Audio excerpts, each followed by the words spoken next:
Welcome back, everybody, Welcome. to another episode of the Service Scandalous podcast. Oh, yeah. We're cheating a little bit. We actually am recording this right after last week's episode. And I don't have my laptop in my hand because you're in for a different kind of treat today. Okay. I'm going to stress you out, but in a different kind of way. So, this is the last episode of 2025. Hey. Nope. So, there's no time like the present than to go down memory lane and let's enjoy the craziest stories of this year. Oh, yeah. I'm with that. We hope you guys enjoyed this compilation. Yep. Without further ado, let it rip. Let's get to it.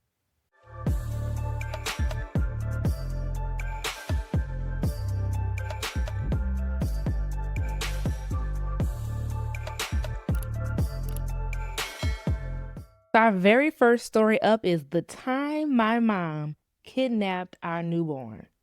Oh, my gosh. There's always something with the kids. It's always something with the kids. I mean, I'm a family law attorney. Why wouldn't we start with a little, situation with the maybe custody? I don't know what you would call it. This is just flat out kidnapping.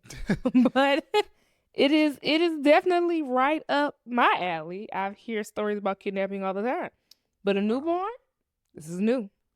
This is new. Are you ready? As ready as I can be. All right, let's jump into it. To preface this incident happened exactly 1 year ago today. We are no contact with my parents and will be for the foreseeable future unless my mom gets therapy. My wife and I are in therapy as well, not so much because of the issues we have in our marriage, but because both of us have shitty families and neither of us had spines until we started meeting with our therapist. So I guess the therapist is helping him get a backbone. We are very low contact with my wife's mother. She has drug issues that she's dealing with, namely addiction to painkillers.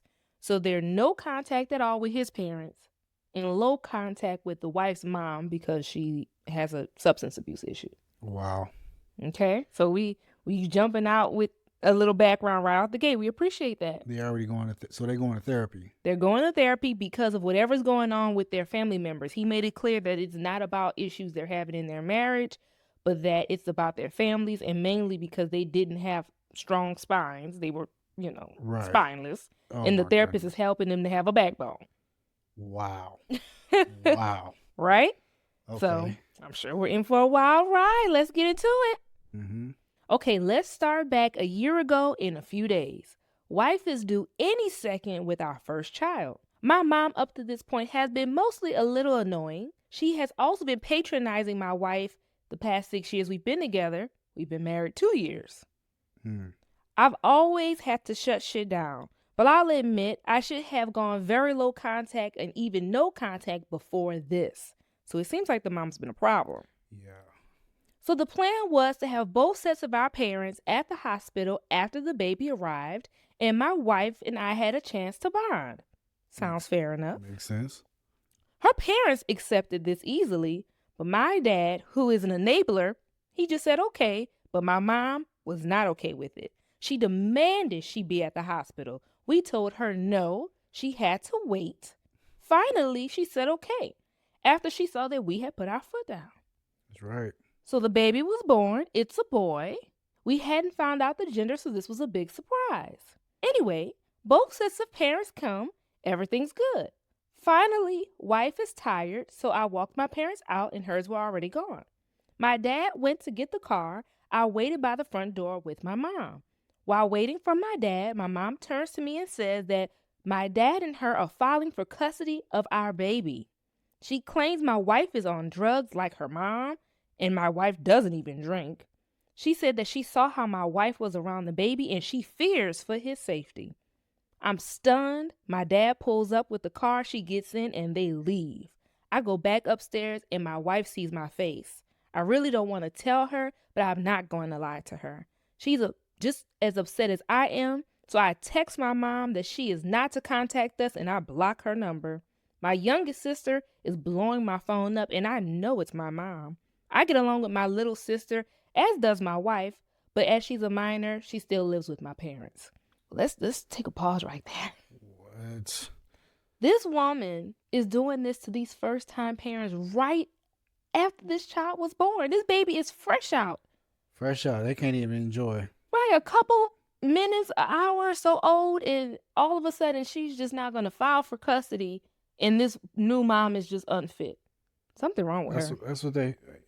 I feel like I don't know. I mean, they was already kind of doomed from the start if they're already going to therapy for the parents, not even for their own relationship. It seems like the mom is a problem. Oh yeah, And his mama, right? Right, Yeah. but we don't know what issues she had growing up with a mom with substance abuse. But I'm happy that they're going to therapy together to fix the issues, because if you don't take care of those issues that stem from your birth family, it will bleed into your marital family, right? So kudos to them for taking that next step, but it's a shame that they even have to be in therapy outside of things that involve their marriage. I mean, you might have to get cut off at that point, though. Let's continue. Yeah. We go home the next day. Wife had tearing and therefore needs meds. She refuses pain meds because of her family history, but says that she would take Advil. So I go and get some things from CVS. Wife and baby are at home sleeping. I was in line getting us dinner when wife calls hysterical. She woke up, no baby. What? No baby. No baby. I run home, and we are both a mess at this time. Then my neighbor comes running out. She says, "What's going on?" She saw me running like I had fire under my feet. She tells me, "Wait, so your parents weren't supposed to take the baby?" Oh my goodness. Yep, my mom came and kidnapped my baby. I called the sheriff's office where my best friend is a deputy there. As soon as I tell him, he and his partner went and got the baby. Turns out my dad wasn't involved in the actual kidnapping, although I'm sure he knew about it. My mom knew at the time where we kept our spare key and let herself in. She was arrested because there wasn't a chance in hell we weren't pressing charges. The baby returned to us. According to my friend, she had a nursery waiting. She had a nursery waiting? So she already planned this? Yep. And the baby probably was in a bassinet or somewhere near. I don't know. Maybe the baby could have been in his own room, but when it's a day old or too old and you're brand new parents, the baby probably was next to her or somewhere really close, but just due to the exhaustion of having a new baby, she was out and didn't even hear this lady come in the house like a thief in the night. Talking about crazy. I mean, what? Right. Spare key straight through the crib to the baby. And it's not uncommon for parents to, know where a spare key is, especially when there's grandchildren and stuff like that. You never know when it's an emergency. But, sir, you just said how you're in therapy behind y'all crazy parents. Like, why do they know where your spare key is? Well, I guess they didn't think that they Something was like going this would to, happen. right, they was going to take this type of action on their kid, their newborns. I know, but guess what? Surprise, surprise. Shall we continue? Yeah. My mom was sentenced, but because of her good standing in the community, she was given a slap on the wrist. What? However, the negative attention she got after that event spurred her and my dad to move. Thankfully, my sister turned 18 before then, and she stayed in with us for a few months before going off to college. For a long time, both her and my dad have gone radio silent. However, my mom has tried to reach out to us within the last few months. Thankfully, we've learned from this. We have cameras, security system, and no spare key outside. Our neighbor, who is now one of our best friends, has our spare key. Good. We are 3 months along with our second child, and I'm hoping my mom doesn't find out. Hopefully, this will be a good place for me as an outlet. There you have it. That's story number 1. All right, y'all ready? Brace yourself. Yeah, I got my seatbelt on. Okay. As always. Buckle up. Yeah. My life imploded. My husband cheated with my mom. His wife? The wife, this is the wife writing. Okay. My husband cheated with my mom. Oh my gosh. What? What mama over there doing? Something she ain't got no business doing. And what he That's doing? right. It's crazy. Okay. You ready? Yeah. The details are that he was extremely drunk on his bachelor party night, which I knew had happened. He doesn't drink often. He overdid it. He said the next morning he didn't remember anything after a certain point. I thought nothing of it. Looking back, I can see how he was acting pretty off, which I assumed at the time was just wedding jitters. He confessed everything to me yesterday. out of guilt, that he did remember coming home that night, which was when my mom, who was staying at the house that week for their wedding, came on to him. He went along with it to the point of ending up having sex with her in the guest room where she was staying. What? Oh, So baby. it went from he didn't remember nothing to now he full blown knows what happened. Oh no. It gets worse. Oh, of course. In fact, he passed out in her bed and was there the whole night. My bachelorette party was the same night.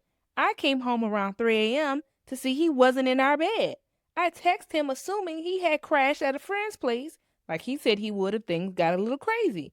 But he was actually with my mom right in the guest bedroom next door. Wow. The next morning, he quietly slipped out while I was asleep, then opened our bedroom door pretending like he had just come home after sleeping off some of his drunkenness at his friend's house. He got into bed with me and told me this whole lie. As if that wasn't enough, he also initiated sex soon after. Oh, what? He'd been effing my mom mere hours before. We got married the very next day. Oh wow. So he double dipped. Mm-hmm. He double dipped. Then we got married. There's more. Of course, there's more. F everything. I literally cannot believe this. My mother has a history of trying to flirt with guys I've dated and being inappropriate, but not this bad.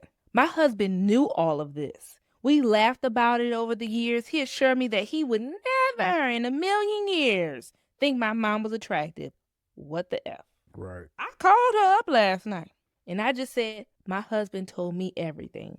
She spent the next several minutes pretending not to know what I was talking about, then denying everything and saying he was making it up. Then she turns around a few moments later claiming that she woke up to my husband forcing himself on her. The sheer audacity of the bullshit she is capable of is beyond any disgust I can properly convey. What?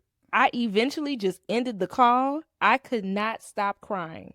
She refused to even admit the truth, let alone take any responsibility or apologize.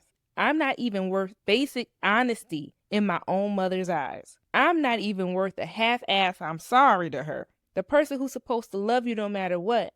And does she also think I'm stupid? Why keep lying to someone who knows you're lying unless you actually think they'll fall for your shit? Today I can't cry at all. Everything feels unreal. I'm completely lost and almost feel like I dreamed this or something.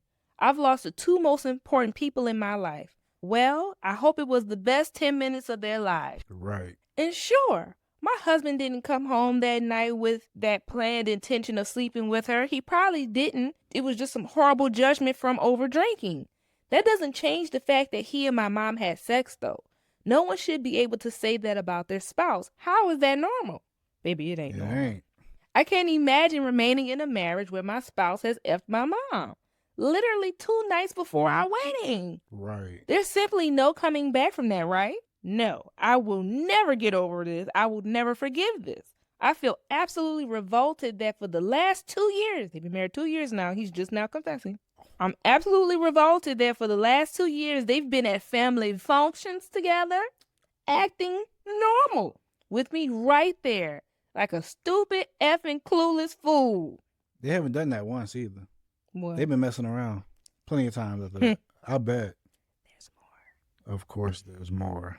There's probably much more I'm forgetting, but maybe it doesn't matter. I'm just done. My life is gone. I have no idea where I will be next week, or let alone next year.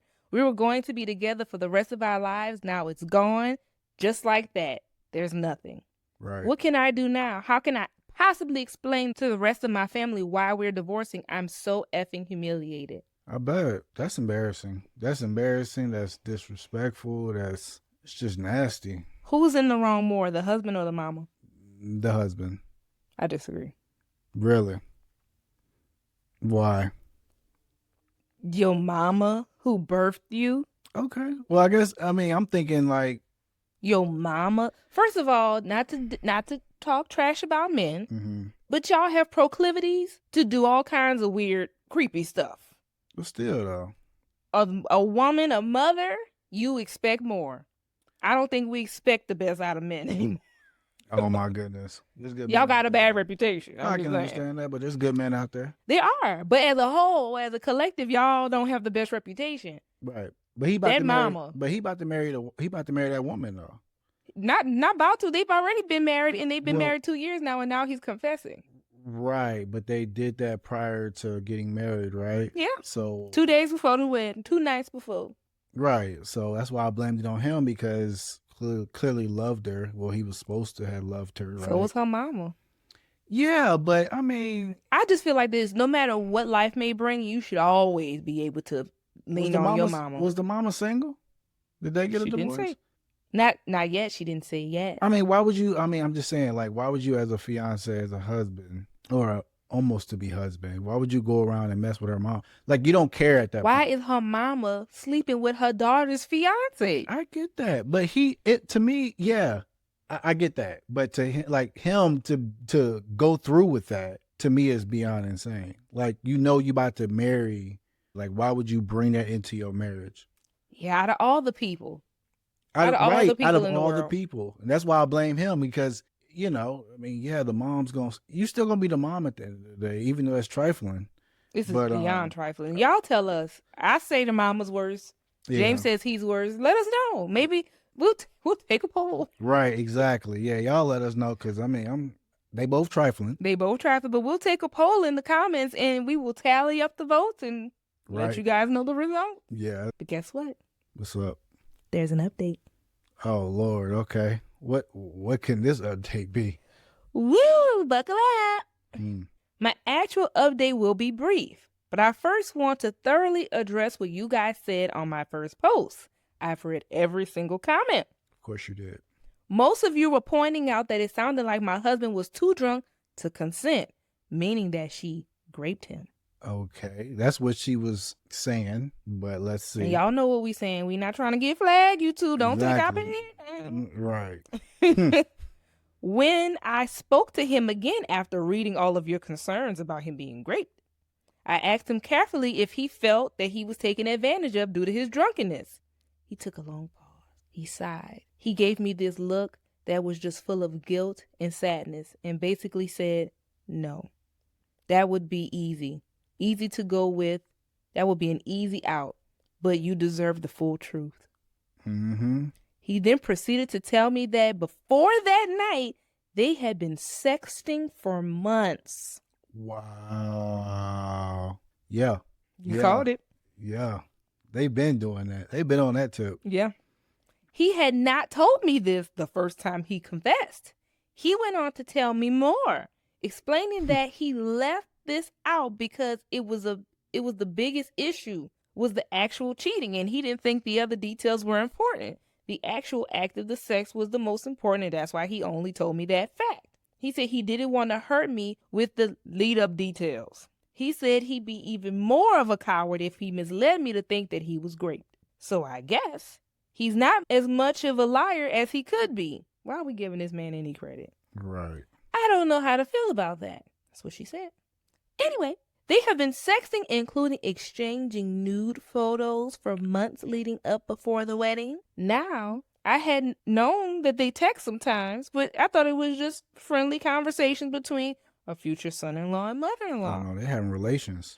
I never suspected anything weird. Like I said, in the first post, he'd been adamant that he never ever think of my mother sexually. I trusted him. He can't explain why they started sexting. He got caught up in the thrill of doing something forbidden. I bet you he did. There were implications made about wanting to do things in real life as a one-night thing if the opportunity ever arose. But he said that? That's what he said they were texting about. Oh my goodness. Then she said, disgusting. Yep. So fast forward to the bachelorette parties that night. The texting between him and her was going on for a while he was out. Things were getting heavy, steamy. So, what I said in my first post about how he probably didn't come home intending to sleep with her, yeah, I was wrong. He did. In fact, he's telling me he was going to stay overnight with his friend if he got too drunk. That was all part of the scheme, all part of the setup.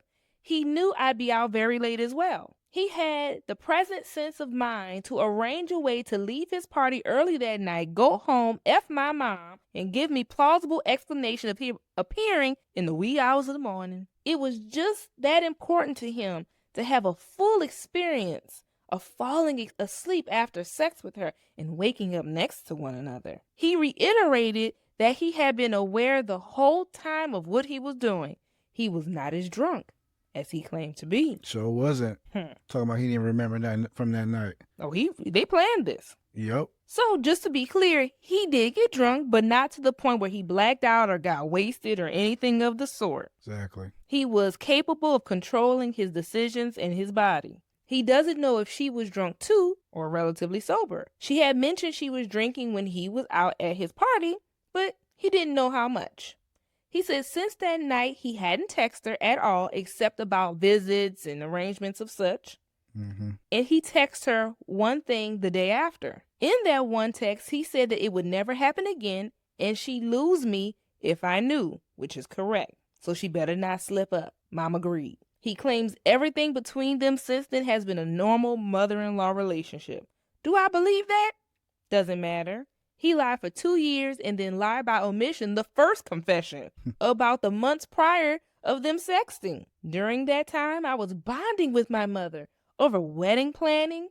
She bought me dress shopping. How effing sick. Right. As my mom, nothing, not a word from her since that weekend. Fine by me. I never want to see or hear from her again.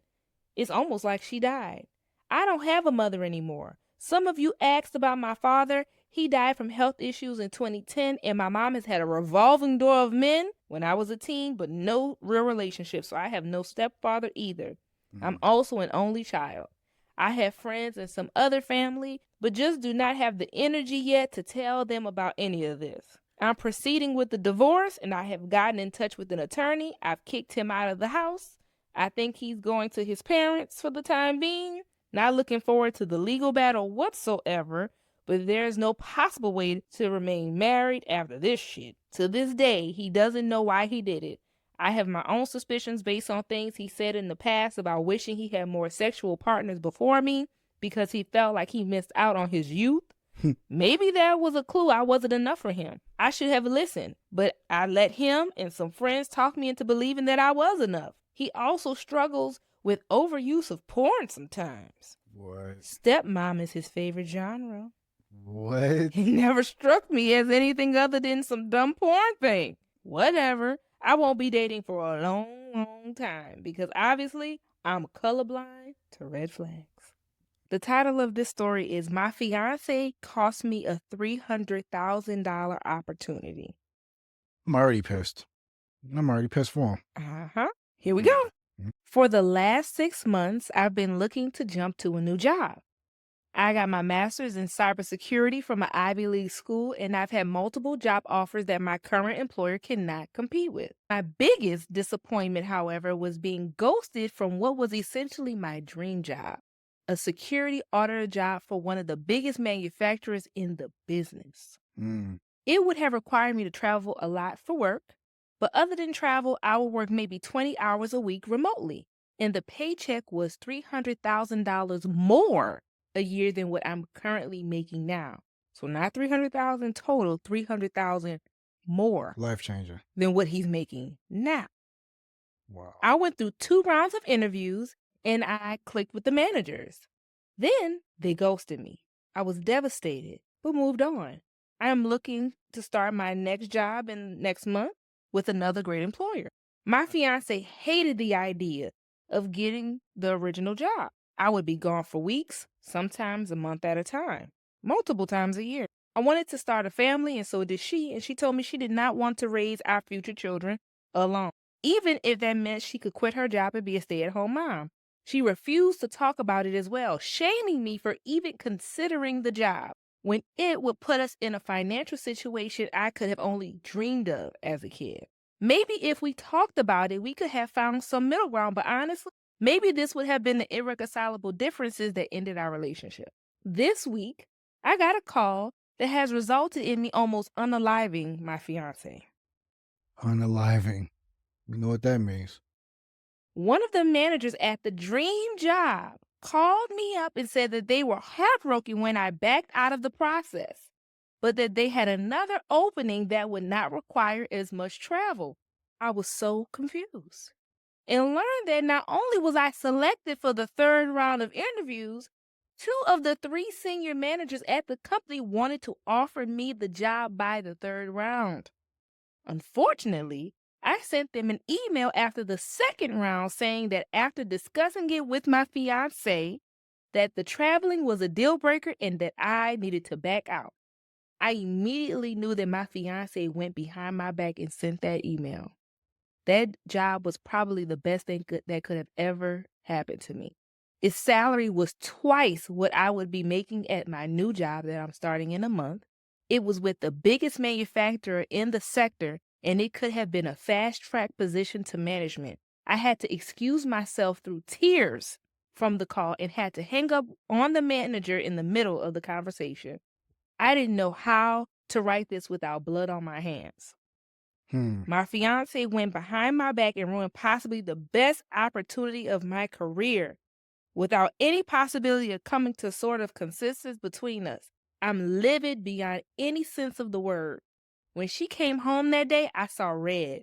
When she walked in the door, I didn't know if I was going to flip my shit. I don't know how I had so much restraint that I had allowed her to leave the house unscathed after what she did to me. I told her that I knew what she did. She tried to apologize, but I refused to hear any of it.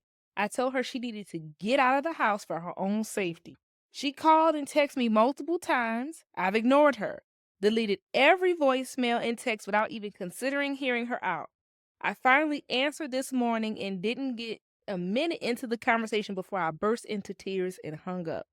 I knew if I was to see her face to face again, would not be able to hold back next time.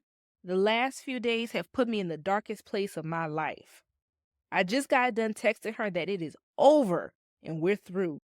That when she plans to come get her stuff, I need to be out of the house for obvious reasons. I'm considering talking to a lawyer to see if there's a chance to hold her accountable. I'm at a loss as to what to do with my wife's request. I'm a 54-year-old male. She's a 51-year-old female. My wife and I have been married since 2001 and been together since 1999. She is the most intelligent, thoughtful, caring, loyal person I know, and I have always thought of myself as fortunate to have met and married her. She is, even today, aesthetically beautiful, and men have told her this throughout our marriage. She has always shot them down. As she should. Earlier this year, she was diagnosed with uterine cancer, stage 1. And had a full hysterectomy. I was never concerned about the cancer. It was diagnosed early, dealt with quickly, and she made a full recovery. I took time off from work to look after her after surgery, and all seemed well. There were some emotional instances on her part, and although I'm not an emotional person, we dealt with them together. After her recovery, she was insistent that we start living our lives to the fullest. Oh, wow. We took a 10-day trip to Europe, followed by a trip to Belize. Nice. We also have a trip in the UK, Spain, and Portugal later this year. Great living. I am fine with all these things, building memories and crossing things off our bucket list adventures. I also understand that these are the results of her feeling fragile. She also took up yoga, swimming, and healthy cooking classes. I am fully on board with everything until last week. Of course. She came home from work and told me she wanted a hall pass. Oh, wow. She said that was fun, but that wasn't fun enough. A one-time opportunity for her to have sex with someone else besides me. Wow. She said that since her cancer diagnosis, her outlook on life has changed. She doesn't want to be handcuffed from doing the things she wants to do. She explained that there was this guy at work that she has always had some attraction to. He is leaving the company and she will never see him again. So this is the perfect opportunity to sleep with someone else. She said that I could say no, of course, but that she would be mad/disappointed at me for the foreseeable future, and that it would be a confirmation of my male toxicity and insecurity.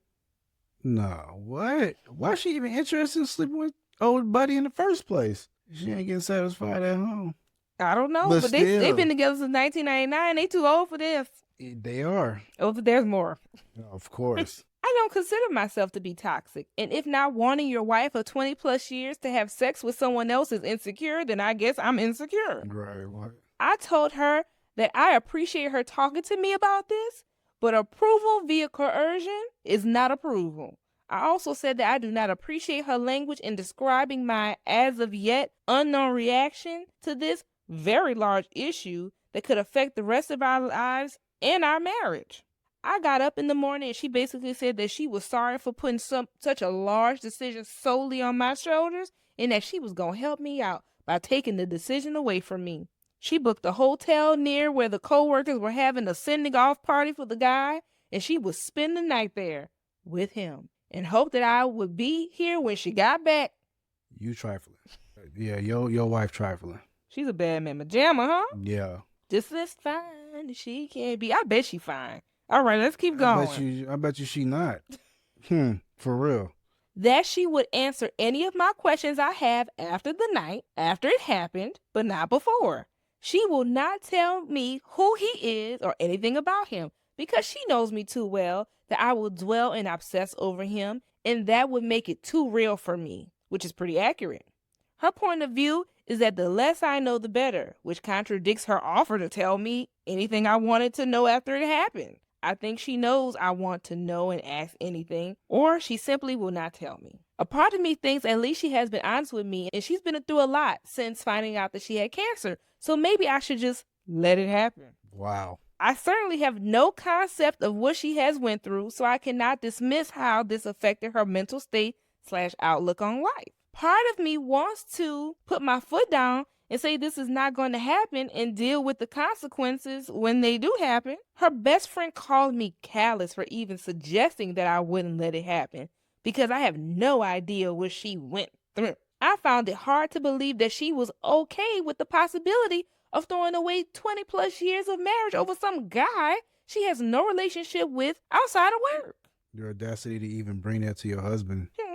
He said, or maybe I should call her bluff. Maybe she thinks similarly that I won't throw away our marriage because of a simple one encounter. I just don't know what to do. I empathize with her, and then in an instant later, I'm angry at her. Part of me wants to know who the guy is. What does he look like? What has he gotten that's so thrilling to her? Is he just a safe option? Is he married? Does his wife know? Would I be a callous asshole for saying no? What can I do besides walking away? Nothing. Walk away. Walk away. What we talking about? You're talking about a cancer survivor. Yeah, that's cool.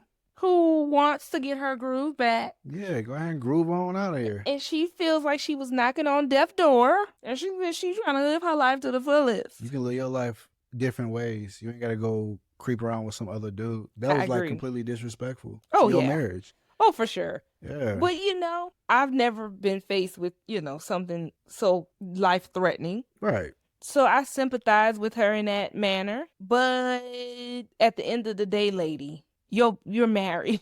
Mm-hmm. You're married. And to just spring this on your husband after 20 years of y'all being in a monogamous marriage, it ain't like the door is open. She want to open that door. Right. Of course, I don't think having cancer is an excuse to step outside of your marriage, right? But I wonder how long she's actually been wanting to do this, because I'm not buying it that it's the cancer. A while.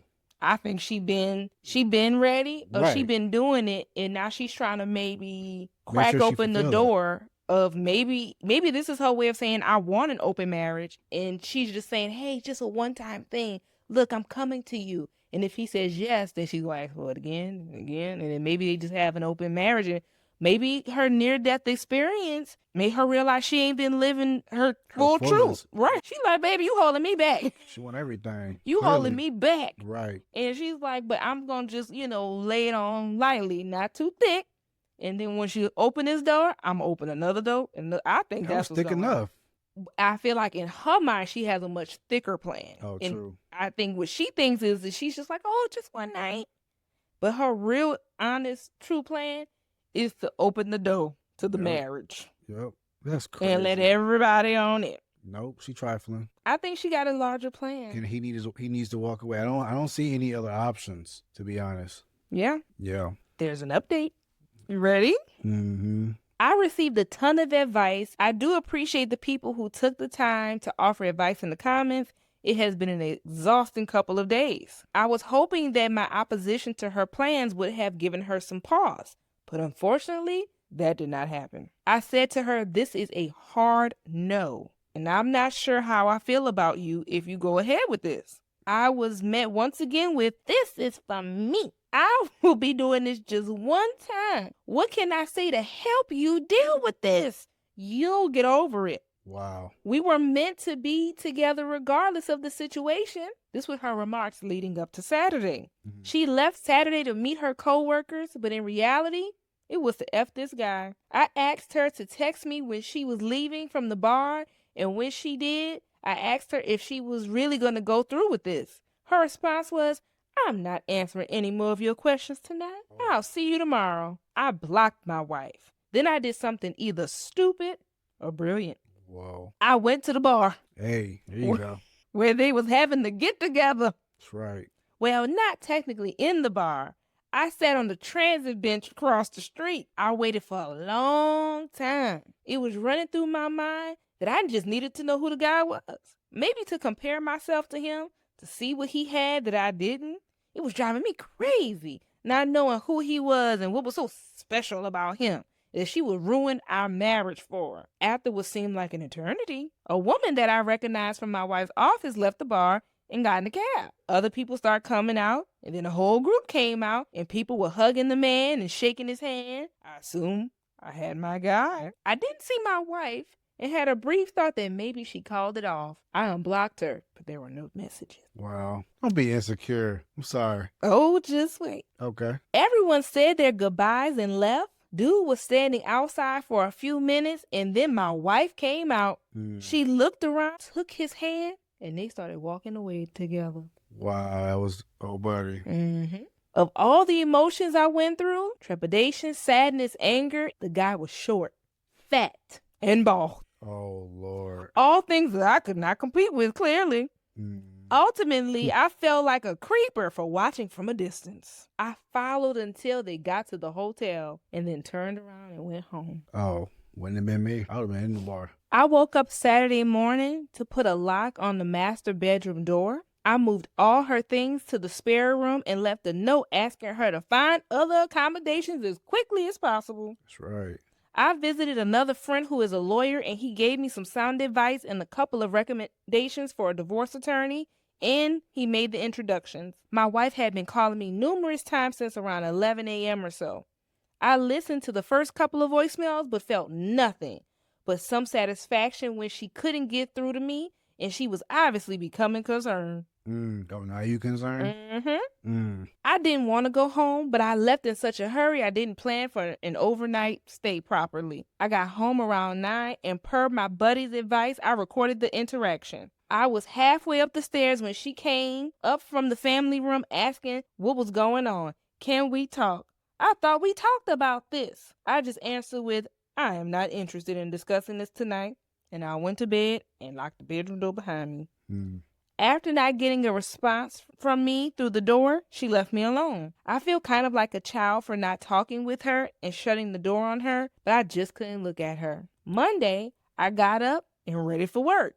She was waiting for me and asked if we could discuss getting back to normal. I said, you've been doing all this talking for both of us for the last week. Why you didn't continue after you left work? Once the dust settled, I realized that I was desperate to hold on to something that no longer existed. I have initiated divorce proceedings. She has regret, but not remorse. Of course, those are two different things with two different meanings. She regrets what has happened because her life is upside down now. I bet. Someone in our private messages asked her if her cancer had come back and spread to her brain, which I don't know if that has actually happened or not. But I doubt it would make a difference to me at this point. I just don't see her the same way anymore. I told all our friends and her friends' husbands about how they enabled her behavior and how they came over to the house. I said that maybe they were covering for her, that maybe my wife was just the next link in the chain. This got the husbands to start going through their wives' phones. The husband started going through their wives' phones? So I guess all her homegirls came over and, was rooting for her. Rooting for her. Oh, and then he called the husbands. Yup. Not a husband. Y'all wives cheating. Right. Like your wife is over here in my house condoning cheating. You might want to look into your girl. That's right. Well, next story. Yeah, let's move on. Hold on to your eyebrows. I mean, my eyebrows already gone. They about to get snatched. Oh, Lord. You just saw that Super Bowl commercial when the eyebrows was floating around. Who was that? Little Caesar? Little Caesar Caesar? Yeah, that was Little Some Caesars. eyebrows was traveling. So random, I know. I'm sorry, That's guys. crazy. Yeah. But that's what this story finna do. Your eyebrows finna be off your forehead. I mean, they already gone after that story about the proposal. Oh, if your eyebrows already gone, your What's that wig beard? snatched. Oh, Lord. Okay. Let us know what's going on. You ready? Yeah. If we had sound effects, this would be a dun dun dun. Of course. Is my husband's hobby just strange or something more? Good. Okay. What we talking about? My husband and I have a rocky marriage and are going through a divorce. I have long suspected him of infidelity because he travels constantly, leaving weird hours of the night, and even had 3 different women file police reports against him a few years ago. Okay. Charges got dropped, and I eventually believed he was a victim of a witch hunt and moved on. What? We tried to be civil for the holidays for our children. We each have 2 children from previous marriages, but none with each other. Okay. My daughter was with her boyfriend on Christmas, but came home for New Year's Eve. My husband was still at work while we were getting ready. I needed some red wine to make some sangria and asked my daughter to get it out of my husband's room in the cellar where he stores our alcohol. She came back 10 minutes later and looked really worried. I asked her what was wrong, and she handed me a small pouch. So it's that small pouch. Okay. What's in the pouch, y'all? Taking guesses. She said she shook the liquor storage cabinet a little bit, and this fell to the ground. Apparently, it was tucked in between the liquor storage cabinet and the wall. She opened it up and showed me what was inside. It contained 8 women's driver's licenses. Oh, no. Nope. That's it. I noticed that they were all from states where my husband had recently traveled for work. He's a medical device salesman. Yeah, I don't know why he got IDs. 8 of them. I was worried that he had been a serial adulterer and got these women to give him their driver's license as trophies after having sex. I brought it to my lawyer's office today and gave it to her secretary, who said she would pass it along to my lawyer on Monday. I was hoping that this was the smoking gun that I needed of proof of infidelity in our divorce proceedings. The driver's license, this is more so proof that he's crazy. But okay. But this lady still think he cheating. She think cheating the problem. Cheating, right. What are we talking about? All right. She cuckoo. Yeah. I confronted my husband this afternoon. He said, I have a confession. A confession. He said that he had a fetish for driver's licenses and would buy them from random women when he took trips. He admitted that it's bizarre, but said that there was something erotic about holding on to something that left people feeling so vulnerable. What? I told him that I was upset and that this was very creepy. I said it was also like cheating, him getting off on some weird fetish without sharing it with me first.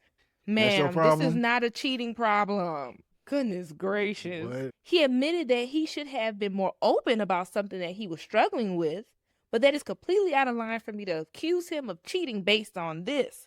He also said that he would burn the driver's license in the furnace later tonight. When I told him that I had already given the licenses to my lawyer, he completely lost it.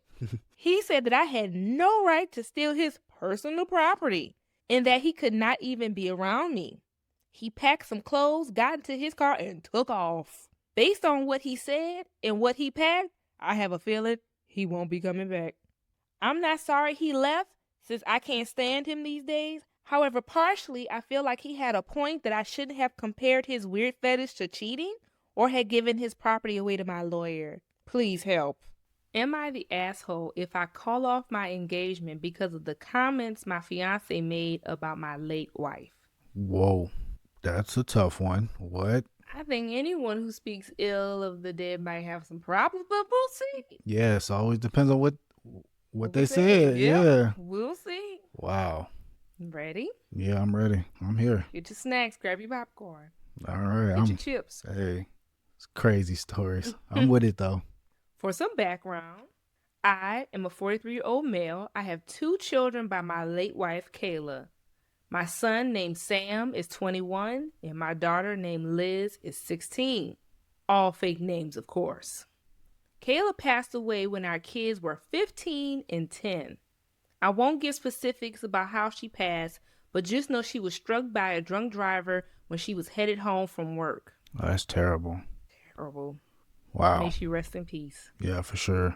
She really was the love of my life. And to say that her passing hit our family hard would be an understatement, I'm sure. Yeah. I promised myself that if I ever got back into the dating game, I wouldn't date anyone for at least a couple years for the sake of my children.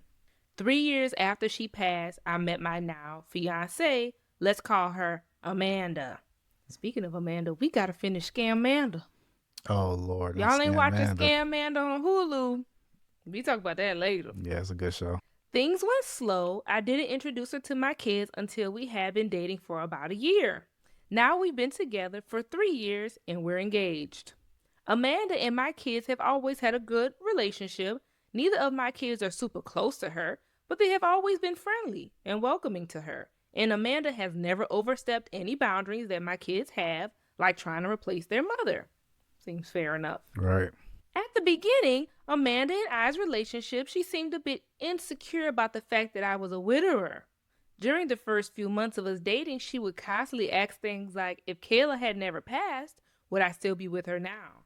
I always kept my answers brief and told her that I didn't like thinking about the what ifs and that she was the one I am dating now, and that's all that mattered. Eventually, she stopped making these comments and I stopped worrying about it. Good. Here's where you need a sip. Oh Lord. Okay. Now to the issue. My parents were hosting a family dinner to celebrate my fiance and I's engagement. Nice.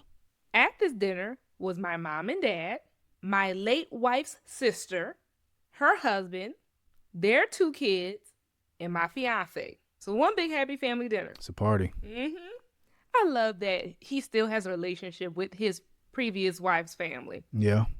I mean, at the end of the day, they're still the aunt and uncle or whoever to his kids, so I could understand. True. And plus, they didn't like divorce and fall out. This was a passing, so I get it. Right. So, big happy dinner, okay? Dinner was going well, and we're all making small talk with each other and talking about wedding plans. About halfway into dinner, my mom made a comment and said she was so happy I was able to find the spark that I had with Kayla in someone else. I don't think anyone really paid much attention to the comment, but Amanda then laughed and said, I'm happy she died. Otherwise, I would have never gotten him to myself. What? What? Oh yeah. Oh yeah. What? That's a crazy comment. I know. You ready? Yeah. The tone of the dinner immediately shifted like a broken record. I bet. What? And everyone got extremely tense, especially my kids. Oh wow. I mean, that's to be expected. Yeah, that's crazy. I know.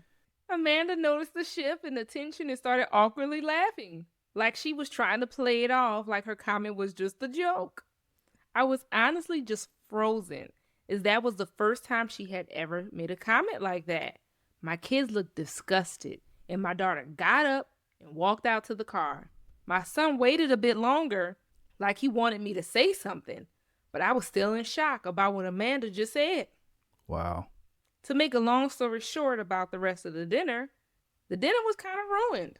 So I said my goodbyes to everyone, grabbed my fiance, and well, drove home. My daughter hasn't spoken to me or my fiance since, and it's been 3 days. I got tired of all of it and pulled my son aside to ask him what I should do. He said something along the lines of, you're a grown man. I don't care who another grown man marries, but I don't want a woman who speaks like that about our mother around my sister. Facts. His comment stuck with me, and now I'm considering calling off the engagement entirely. She never made comments like this before, but I'm worried that if I let this one slide, it will become more frequent and it would affect my daughter. I need some advice from an outside perspective. I just want to do right by my kids. Would I be the asshole if I called off my engagement because of the one comment that she made? Am I the asshole for telling my husband I see him as a liability and not a partner? Whoa. Yeah. I don't even know the story. You don't know the story. Okay, my fault. Harsh words, though, right? Right. A liability. Well, let's Liability. see what he's doing, y'all. She said, sorry for the long post, because it's long. Oh, Lord. It's 2 a.m. and I'm crying. I'm tired and worn out. If I'm rambling, it's because I've held this in for so long and I'm not wanting to burden my family and friends with my marital troubles. So lay it on us, girl. We here and we ready. Right. I, 34-year-old female, have been with my husband, who's 37. We've been married 8 years. Ever since our daughter, 3 years old, was born, I have been unable to trust my husband with anything, no matter how small. What? Here's a little background. When I was 19, after a semi-truck driver fell asleep at the wheel, he turned my car into scrap metal with me inside. I have enough metal holding me together that I light up like a Christmas tree for TSA. I'm physically impaired and I have good days and bad days. Sorry that happened to you, but I'm glad you're still with us. For sure. Because I'm sure that could have went completely different. Yeah. I used a portion of my settlement check to buy a house outright, and I have to retrofit it to accommodate my needs as I will eventually require a wheelchair. I work in software development, and it's fun, and nobody really cares if I work from bed some days. That's nice. My husband has not worked in 5 years, which has been fine until our daughter was born. Between the settlement money, a paid-off house, and my salary, I enjoyed having him there with me. He contributed by handling most of the domestic work. We paid for a weekly cleaner and a monthly deep cleaning because it gave us more quality time together. Ever since our daughter was born, it was like a light switched in his head. I wonder what that is. For our daughter, he would buy the wrong size diapers. He wouldn't fully mix up her bottles with the formula. He would put diapers on backwards. What? He would leave poop-covered wipes all over the counter. He would forget to latch the cabinets. I guess they have the Safety. This past week, he has gone to the store 3 times and he keeps coming home with the wrong size socks or shoes for her. What? I eventually just ordered everything from Amazon. Yeah. You got to take matters in your own hands. For me, he has tried to help me with my weekly pill organizer, and several times he has spilled the contents of the medication all over the floor. Then, not seeing that he didn't pick all the medicine up. He knows we have a toddler. She'll just pick up the medicine and put it right in her mouth. That is very dangerous. He ain't even thinking. He has repeatedly brought me grapefruit juice to take my medication with, a huge no. He has repeatedly forgotten that I can't have dairy. He puts milk in my coffee and cheese on my burgers. What? This man is just crazy, clumsy, forgetful. He's just a klutz. He has broken so many things of mine. He is so careless. He shattered my laptop because it slipped out of his hand when he tried to pack it for a trip, even after I told him I would pack my own electronics. She's sick of his ass. Yeah. I mean, he messing up for real. Then she said, we've lost so many spoons and forks in the garbage. What? He tried to replace the head gasket in my car and over-torched the engine bolt, which shattered the inside of the block, and 2 different shops said they couldn't repair it. We ended up getting a new car because a replacement engine would have cost $11,000. So the man done screwed the car up. You ready for the next part? Yeah. She said we ended up getting a new car because the replacement engine would have cost $11,000. Guess what happens next? A week after getting the new car, he crashed the car into the garage door because he thought he had pressed the brakes and not the accelerator. You can't make this shit up. What? You cannot make this Oh, shit he up. tripping. It keeps getting worse and worse. He tripping. He might be a liability. He might be a liability. Jesus. Shall I continue? Yeah. He wanted to do TikToks and streaming as a hobby. I supported him initially, but I quickly noticed a pattern. Anything regarding our daughter and me, sloppy, careless. He never whoopsied any of his own stuff. He would build entire sets to stream or make videos with in the garage, but leave his brain in the garage as well. What? Everything came to a head 4 nights ago. He streamed himself building a new set piece 9 hours straight. Meanwhile, I worked, clocked out early, picked our daughter up from summer camp, cooked, fed us both, and got her ready for bed. He came out of the garage to help put her to bed. I let him know I needed to get some work done and that I would be in my office. And I asked him to take the trash out, and he said he would. 2 hours later, I left my office and the house felt really warm. He did take the trash out, but left the front door partially open. He was back in the garage playing his game at a very loud volume. I panicked since our daughter is able to get out of bed, but thankfully she was sound asleep. But this could have went completely left. She could have went right out the door and no one would have ever noticed. Then, as I walked into the kitchen, I noticed one of the burners were on, with a pot on top of it with nothing inside. Oh, wow. You trying to burn the house down. I popped my head in the garage and said, "Hey, I need you for a minute." I informed him about the door situation, and his response was, "I thought I locked it." We checked the cameras, and no, he didn't. I asked him about the burner being on, and he said he was planning on making some ramen noodles, and he forgot. He's about to make a ramen noodle house. He then pulled the hot pot off the burner and set it straight in the sink on top of our daughter's favorite plastic plate. It's ruined. Yeah. I'll admit, I overreacted and screamed, "What are you doing?" Wow. He realized what he had done and pulled the pot off our daughter's plate and then straight onto the countertop. I grabbed it quickly and ran it under some cold water so it'll cool down. This man is an idiot. Yeah, he's crazy. I told him I just can't with you tonight. I cannot deal with him. I'm taking my meds and going to sleep. He gets a cup out of the cupboard and puts it right on the hot burner. What? This lady is venting. You hear me? I She hear is you. sick and tired of being sick and tired. I mean, that's a lot of stuff he doing, though. She said, "I hit my limit." I started crying. He kept saying, "It's fine, it's fine. Things happen. It's just an accident.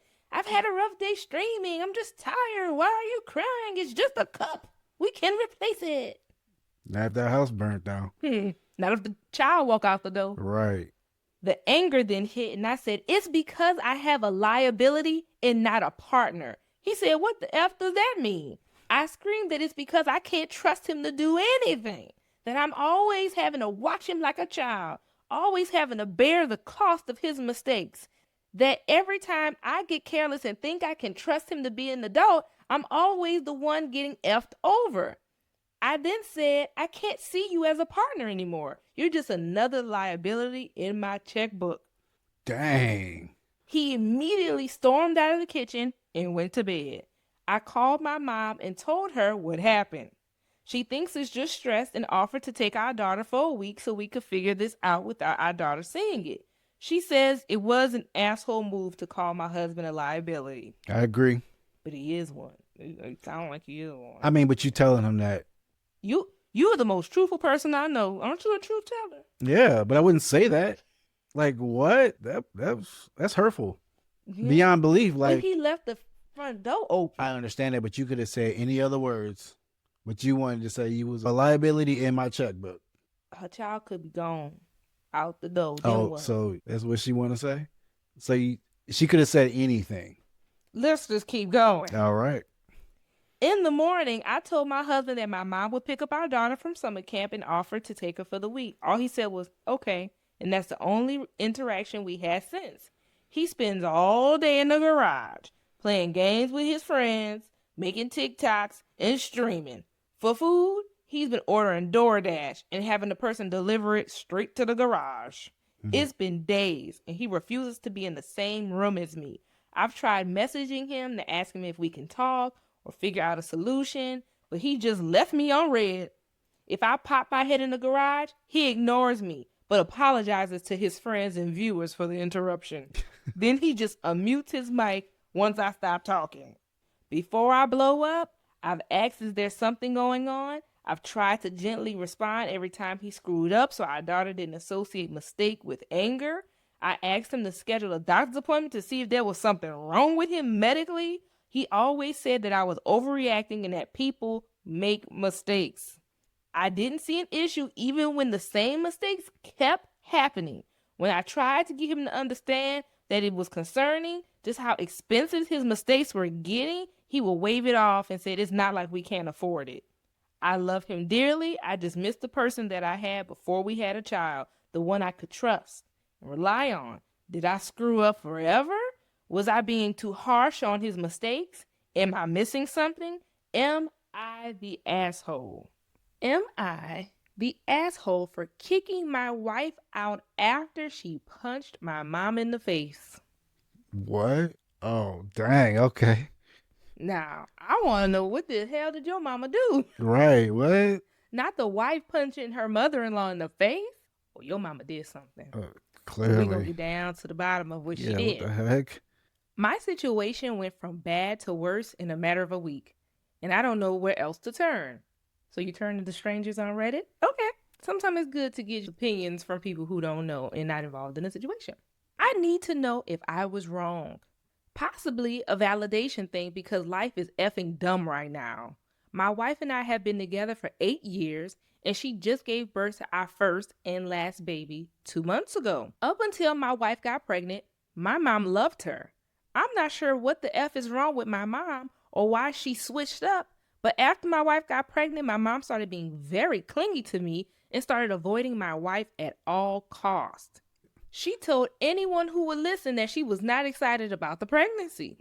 I threatened to go no contact when my wife was about 7 months along, and after that, she snapped out of it for the most part and stopped saying ignorant comments.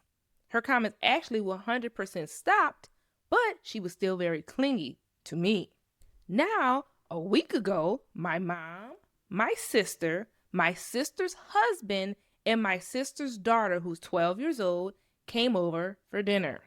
So it's a little family dinner. I'm sure his wife are there, his mom is there, his sister's there with her husband and her child. Okay. I prepared the meal. Before my wife could eat anything, our daughter got fussy. So my wife excused herself to go feed the baby and put her down to go to sleep. Remember, this is a 2-month-old child. I thought I prepared enough food, but apparently not, because my niece was still starving. She's 12 years old, 5'5", and 190 pounds. I haven't seen her in a year, and she was not that size, so I didn't expect to have to prepare 3 extra portions for a child. What? So I guess that's on me. I apologized and told her I hadn't made any more and offered her crackers as I was putting my wife's portion in the fridge. After that, I went outside with my sister's husband to smoke a cigarette and shoot the breeze. Didn't think anything of it, but then I hear yelling from inside. When I walked in, my wife and my mom were screaming at each other. Apparently, my mom, who saw me put my wife's food away, gave it to my niece. Oh, wow. Okay. As I was walking inside, I heard my mom say, "Looks like you can afford to skip a meal," and slap my wife's stomach. As soon as I got ready to step in, literally fast walking towards them yelling, "Enough!" my wife winds back and punches my mother square in the face and drops her. The whole house went silent, outside of my mom screaming and crying and holding her bloody face. I tell everyone to get the F out. Immediately, everyone leaves and my wife just turns towards the kitchen counter and leans and has her face in her hands. I look at my wife and say, "You too, leave now." She said, "Really?" She starts crying at this point. I said, "Yep." She packs up her stuff and stuff for the baby and leaves. I text her that night and said I needed some space. I needed to decompress and come to terms with what just happened. She didn't respond. The next 5 days, I'm texting and calling, and I get nothing. She shows up home 8 days later and hands me divorce papers and my baby and says, "Here, you have a bit to hang out with her while I pack." While I'm breastfeeding, we can work out a visitation schedule that's either at your place or my mom's place until she'll take a bottle and then you can just pick her up. I told her that is not what I want. I don't want to separate. I just needed time to process you punching my mom in the face. She said, "You needing time gave me time to process the fact that I refuse to be in this situation any longer." I defended myself. I initially felt bad and remorseful, but you making me leave when I needed you made everything clear. Am I the asshole for telling my mother-in-law I don't want her here because my baby hates her? Oh, not the baby ate A you. hating baby. Lord have mercy. Okay. Something ain't right. Right.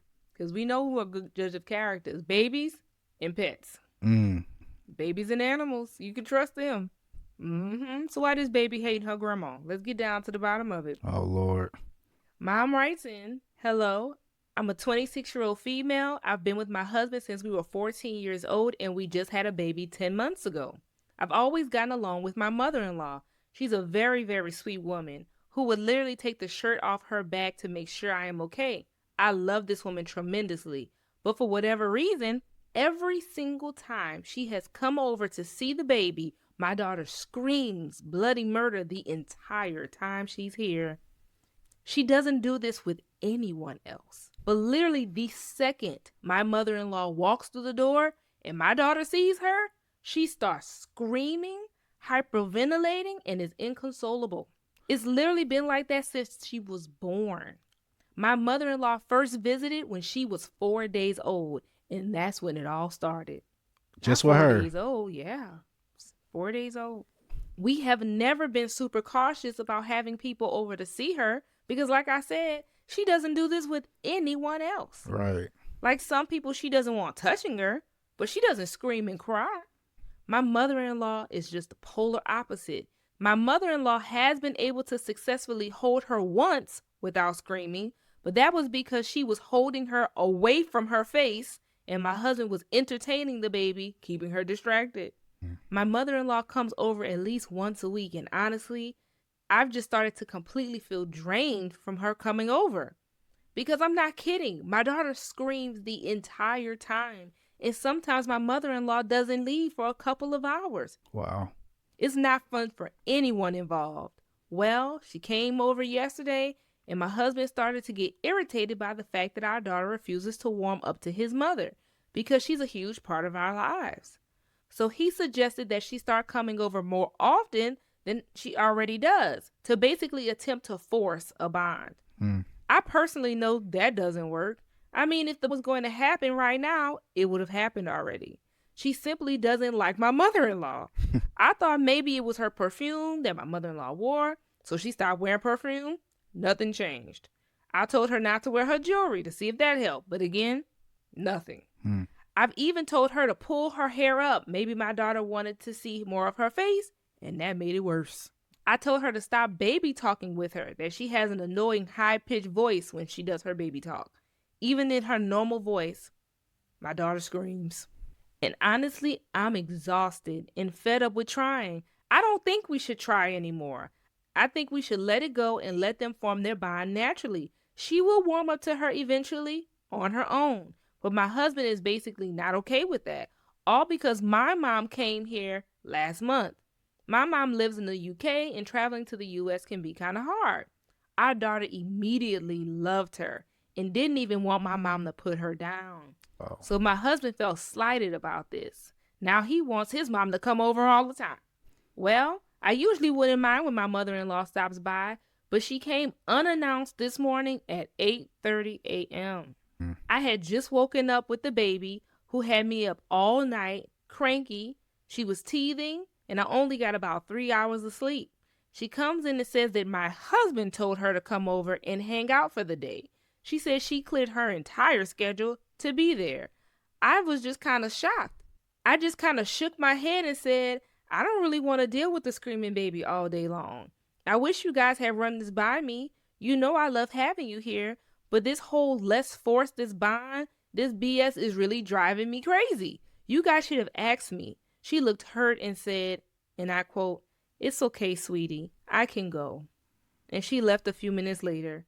But now my husband is mad at me, insisting that this would have fixed everything. Am I the asshole? Wow. Oh my goodness. That's terrible. Why does child treating her grandma bad like that? I know, right? Screaming. Screaming. Dang. The whole time. She mad. Since 4 days old? Yeah. What did she started this? So and they was trying everything too. So it's not like everything was fine and then everything got worked from day 4 of her life when grandma first met her. She been screaming ever since. Wow.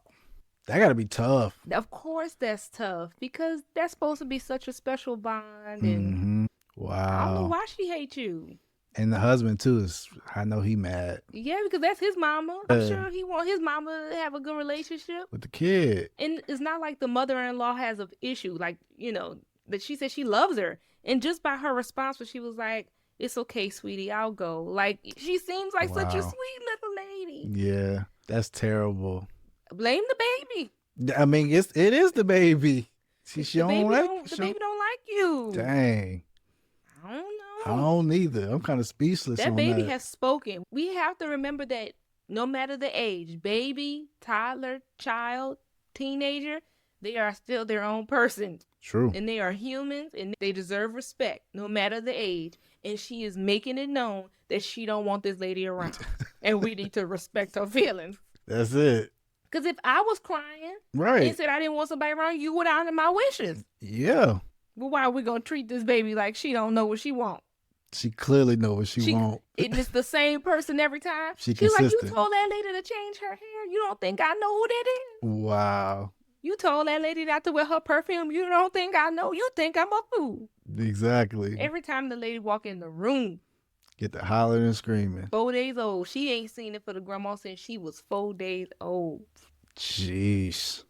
That's terrible. She like, I keep telling y'all. Keep this Not woman away from me. exactly. I guess I'm going to have to scream and holler some more. Yeah. I think we should listen to the baby because it would be disrespectful to keep torturing this child. Oh, she said you gonna hear me scream. This child is like hollering and screaming and not letting up. If you keep putting this child in this situation that she obviously hates, what kind of parents would you be? You need to listen to your baby. I'm sorry. Maybe once she's older, she'll like you. She don't like you now. It is what it is. That's so sad. It is. If that was either one of our moms, they would be heartbroken. Yeah, true. They would be hurt. Yeah. So it's not funny at all. It's really sad. You're right, and he trying everything too. Because it's his mama. He like mama, and even she said she loves her mother-in-law. It sounds like this is a great woman. Yeah. I don't know why your baby hated her, but she do, and you gotta respect your baby's wishes. Why y'all think the baby doing that? I want to know. Maybe if I could go there for a second. Oh yeah. You know how sometimes how people say, "Oh, this child been here before," Oh yeah. or people, babies come back as something like they've been here before. What if the baby came back and this used to be she back in the baby's other life? She was grandma's homegirl. They fell out. Oh my goodness! What? From back in the was day. beat out from back in the day, and so now she done came back as her granddaughter. She like win. I'ma ruin this family forever. I don't mess with her. Y'all, how many times I gotta say it? I don't mess with her. But if that was it, I ain't trying to get deep. I'm just saying this baby hate her for a reason. Oh my god! Yeah, it's for a reason, but that's probably not the reason though. But it could be whatever. Why would a 4-day-old child start screaming the day they meet their grandmother? It ain't screaming at nobody else. And it's been consistently only her from the day she met her. I know that husband messed up. Their grandma took that lady man back in the day. That baby in his other life, grandma took her man and that baby came back as her grandchild and about to wreak havoc. What? I just don't know what else to say. Oh what no. else could it be? I don't know what it is. I don't know. Y'all tell us. That ain't it though. But I don't know what it could be. That hoe stole my man. She thought I forgot. Right. I'm back. No, that ain't it. She gonna give that lady hell her whole life. She ain't gonna mess with her her whole life. Wow. We don't know. What y'all think Yeah. though? What y'all think is going on around Am here? I losing my mind? Nah, I mean, it can be whatever. I mean, the baby's screaming. So we got to get down to the get down. What's going on? Am I the asshole for cutting my mother-in-law off because she told my daughter she hoped I died when I was in the hospital? What? Mother-in-laws. This is definitely going to be a mother-in-law from hell episode. Just giving you a little heads up. Okay. Sure, I'm with it. So if you have a crazy mother-in-law yourself, trigger warning. Oh, Lord. So the story goes, I, 30-year-old female, was in a car crash. I had to be cut out of the car. I wasn't seriously injured, though thankfully, but the other person unfortunately wasn't doing too well, from what I saw when I was taken away. I was told to stay in the hospital overnight to make sure I didn't suffer a concussion. I called my husband and told him what happened. My husband dropped off our daughters, 6 and 11, to my mother-in-law and rushed to me.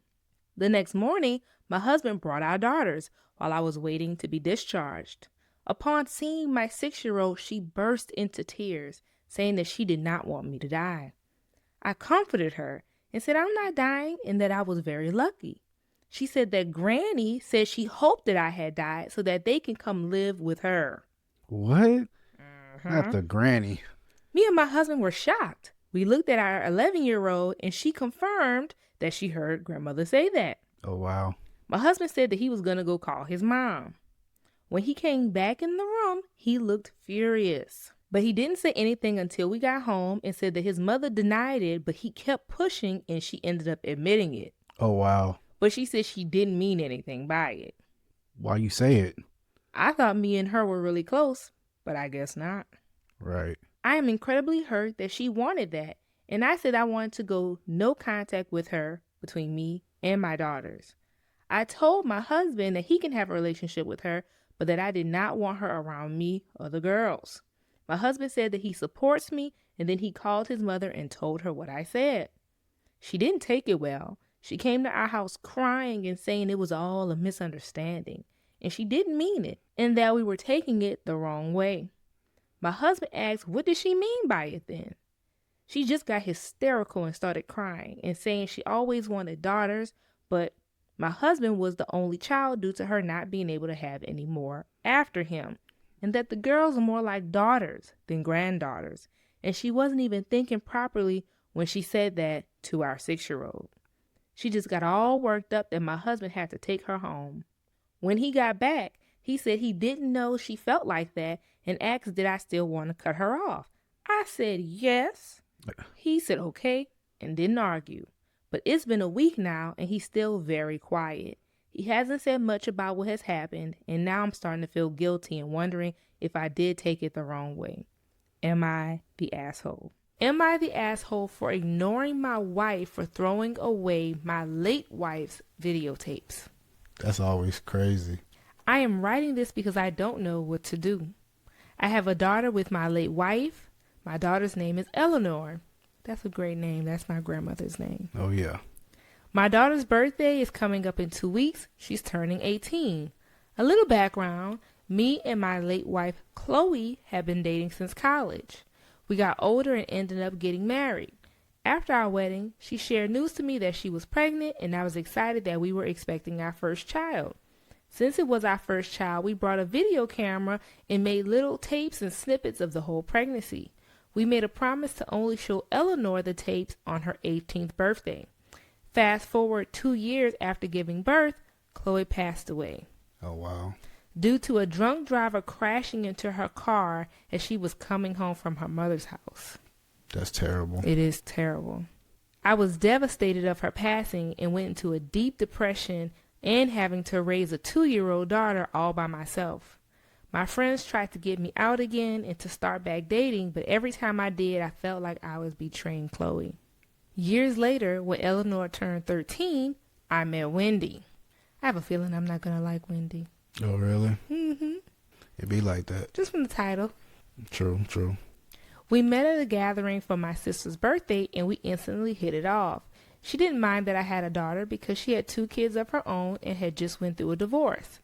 2 years later, we got married. Now back to the present. Eleanor's 18th birthday is coming up and I kept all the tapes for me to show her of her mother. Mind you, her mother died when she was just 2, so Eleanor doesn't remember her touch or her voice. I was excited to show her the tapes, and a week ago, I was talking to Wendy about it, and I noticed her expression going from happy to looking a little bit uncomfortable. Wendy would always get uncomfortable when I talked about my late wife, but I didn't say things like, why can't you be more like Chloe? Or Chloe was my one and only true love. But I did talk about her in a way to give my daughter a mental picture of what her mother was like. Wendy has always talked to me about Chloe and how it made her sad that she could never be like her.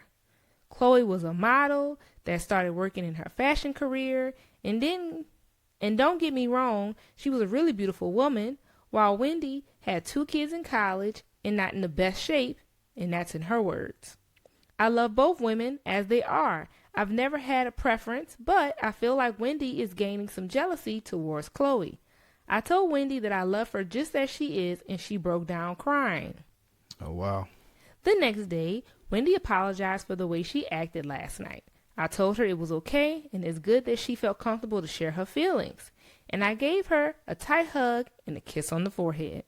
She asked to see where the tapes were, and I showed her a box of videotapes of my late wife in my closet.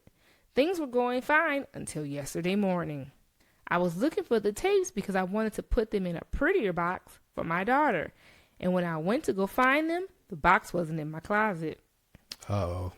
I looked everywhere to the point I walked downstairs to see my wife laying on the couch watching TV. I asked her about the box and she told me she threw it away with a neutral expression. What? Threw away the box of the tapes? Yes. Oh, hell no. What? My heart dropped and I asked her what did she mean. She told me that I talked about Chloe too much and that I needed to move on with my life, so she threw them away as a head start. Oh, wow. I was fuming with anger because not only she threw away what I had left to her, she threw away my daughter's big surprise. We quickly got into an argument. She noticed how angry I was and she started apologizing. It got to the point where I started crying and locked myself into our bedroom. It's the morning and I'm writing in my office, going through my computer, finding old files or any videos I have left of my late wife to give to my daughter, because sometimes my daughter still cries that she never had a chance to meet her mother, and I really thought it would bring her closer to her. I've been ignoring my wife for the past day, and she's been texting me nonstop about how sorry she is, but I really just can't look at her right now. It's getting to the point that our mutual friends are texting me to accept her apology and get over it, since Chloe died over 10 years ago. But I'm trying to ignore them all because they never had someone so close to them die. I am working on finding these files, and I'm starting to think I'm overreacting. I don't know what to do. I really need help. My son attacked his mom, my wife, and I don't know what to do. What? What? I can't even pretend to even be okay with just even having the thought of doing to my mom what he did to her. But also, mom isn't that likable either. Yeah, let's just jump right on And that's in. your son attacking the wife. Which is his mama. Yeah, what? What? Okay. I'm 43. My wife is 39. We have 3 kids. A girl that's 18 and 2 sons, 16 and 14. The past several months, our youngest son, Josh, is convinced that his mom favors his siblings over him. He confided in me about it, so I started to pay close attention to see if I noticed as well. I saw that my wife asked my daughter and our oldest son to go run errands with her, and she never really asked our youngest son, Josh. She also makes more small talk in general around the house with the 2 older kids. It seemed like she just enjoyed their company a little bit more. She never mistreated Josh, though. I asked her if she noticed that she favored the older 2, and of course she denied it, and she reassured me that she loved all of our children equally. I asked her to pay a little bit more attention to it and include Josh more. After our conversation, Josh still complained about his mom. I offered to schedule therapy for him. He declined. Everything came to a head this past Sunday while I was at my friend's house. Apparently, my wife and our older 2 children decorated the Christmas tree without calling Josh to come downstairs. Wow. When he eventually did come downstairs and see a decorated Christmas tree, he confronted his mother. They all denied forgetting about him, and then he just snapped. He started hitting and punching my wife in the face. He even choked her. What? Then he turned on his siblings, started kicking and punching them after they tried to protect their mother. Wow. He beat my wife, his mother, until she was on the ground bleeding. Her left eye was red, her nose was bloody, and she had marks around her neck. What? I found out because my daughter called me screaming. When I got home and saw my wife in that state, my older 2 children had to hold me off of Josh. After I calmed down a bit, I called my dad, who lives 3 hours away. He agreed to drive and immediately come get Josh. It's now 2 days later. I have no clue what to do. My wife is recovering slowly, not just from her physical wounds, but the shock of it all. But she hasn't talked about it. She doesn't want to. My dad offered to have Josh move in with him for at least a year to give us some time and space to heal. I'm afraid that if I agree to this, a year apart will do more damage than good. Ultimately, our son must face consequences for the horrible things he did to his mother. As of right now, he's banned from this house and he's not allowed to contact us. Therapy is mandatory, and I'm sure his grandparents will be strict about him doing it. In the end, I'm hoping that I can put my family back together. I get panic attacks when I think about if sending him away was the right idea. I feel like I'm stuck between a rock and a hard place. No decision is the right decision. I simply don't know what to do. Your advice is appreciated. My wife deleted a message from my ex telling me she was pregnant 5 years ago. That's crazy. Let's see what's going on here. Yeah. It's been 2 weeks since I found out. I did a DNA test and she's mine. Here's the story. My ex sent me a message a couple weeks before giving birth, telling me everything. My wife, who was my girlfriend at the time, saw the text that my ex sent me and deleted it and blocked her. She claimed she never opened the message. My ex took that as me not wanting to be involved in our daughter's life. It's been 5 effing years. My daughter is turning 5 next month and I haven't even met her. Every time I think about how much I've missed out on, I just lose it. I know I should focus on what I've gained instead of what I've lost, but damn, this is hard. It's taken 2 hours just to write this out. I don't even want to start on my ex and what she had to go through. Out of desperation, she reached out to my mother for help. She hated my mom more than she even hated me. This is how it all came to light. I found out through my mom, who was contacted by my ex about my daughter and how I just ghosted her. I was talking to my wife about this and she confessed about deleting it and blocking her. Oh, wow. My wife says she's remorseful, that she was very immature at the time and didn't think it could be that important. She even said that she forgot all about it. I never loved anyone more than my wife. She supported me through so much. I believe she actually feels bad and regrets it. On top of all of this, she's pregnant with our first child together. We're currently separated while I deal with everything, but I don't know how to move forward. That's tough. That's her wife deleted the text message. I know. That's a big mistake. She said she ain't know though. She said she didn't read it. She didn't read it. But this is why I kind of believe her. Mm-hmm. Because if she felt like she was like doing something sneakily, like let's just say if she read the message and she already knew about this child and she deleted the message and blocked this lady, why on God's green earth would she confess? She confessed. That's the only reason why he knows that his wife deleted the message. I mean, messages just don't disappear though. But he wasn't confronting her about. She wasn't confronting her. The wife just came to him and said, right. Hey, he came to his wife and was like, "Oh my God, my mama just called me. I got a 5-year-old child. My ex said that I ghosted her." Like he's just talking to his wife about this call his mama got. The wife confessed. Oh, well, I did see she messaged you 5 years ago. I just think when you confess like that, she didn't know, because I feel like if you purposely hid that, why the hell would you confess?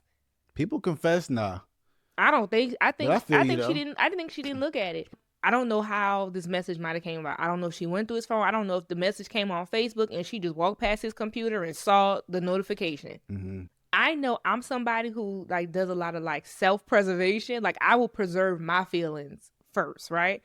And if I know I'm not leaving this man, I won't read it and hurt myself. Now, if I'm willing to walk away, then I'm going to read it and then break up with you.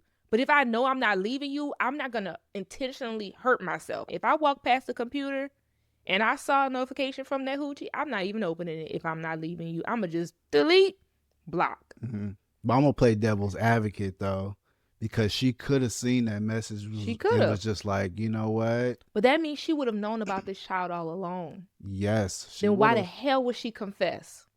Because now the mom knows and now the mom's involved. But they're not accusing anybody of blocking or seeing the message. They're just saying that he ghosted her. Right. The only person who knew about this message is the baby mama and the wife. Mm-hmm. Why would she confess if she knew about this child this whole time? She would have been like, Cause oh, wow, a baby? What you gonna do? Why would she confess if she truly did that on purpose? I don't know. I just feel like there's people that's like, oh, now it's a little bit out there now, let me make sure I say what I actually did, twist it up a little bit. I don't know, something about this story and just the way it was told and the factors. I just know that if I had did something on purpose like that, I would never admit to it. But that's you. Because that would make me a horrible, horrible, first of all, you would be a horrible person to see that and block it. But I wouldn't tell nobody how horrible of a person I am. If I've been keeping a secret for 5 years, we've had this conversation before, right? About snitching on yourself. Right. We've had this conversation before. If I knew that this baby was out there and I purposely blocked her and deleted that message, ain't no way in hell I'm say I did it. Right, I feel you. But that's you. I don't think that lady read the message. Well, this next story, we got to put a essay trigger warning. Oh, Lord. Okay. Yeah. That's always crazy. Yeah. That's crazy. Not too bad, not too gruesome details about that, but because remember, this is a big mouth story. This is spill the beans, but nonetheless, we got to put a trigger on it. I feel you. Well, let us know what's going on. I'm 30. My wife is 32. Just for the record, this is a husband writing in. And we've been married 2 years. Recently, we started trying for a baby. My wife has an older sister named Mary. They aren't really close. The story I got from my wife is that they had a huge falling out over family drama and no longer speak. Whenever I asked about the situation, she would avoid it and say she doesn't like talking about it. My wife also has a brother. Yesterday was his birthday. We were all at the house to celebrate. Her sister Mary was there and drama ensued. Uh-oh. Long story short, she called my wife and their brother out for still having a relationship with their dad when they all know that he's a child. Rhymes with Chester. What? Yeah. Oh my gosh. We're going to call it Chilester. Not Chilester. We ain't trying to get flagged. We hear you though. Okay? Stay with me, y'all. We ain't trying to get flagged. They tried to play it off, but my mind was completely blown. When we got home, I demanded my wife tell me what the hell was that. Exactly. She began telling me this story about how when they were kids, Mary accused the dad of molesting her. I asked if this was true, and she started stuttering. She said she knows her dad used to do bad things, but Mary cut them off and moved out at 18.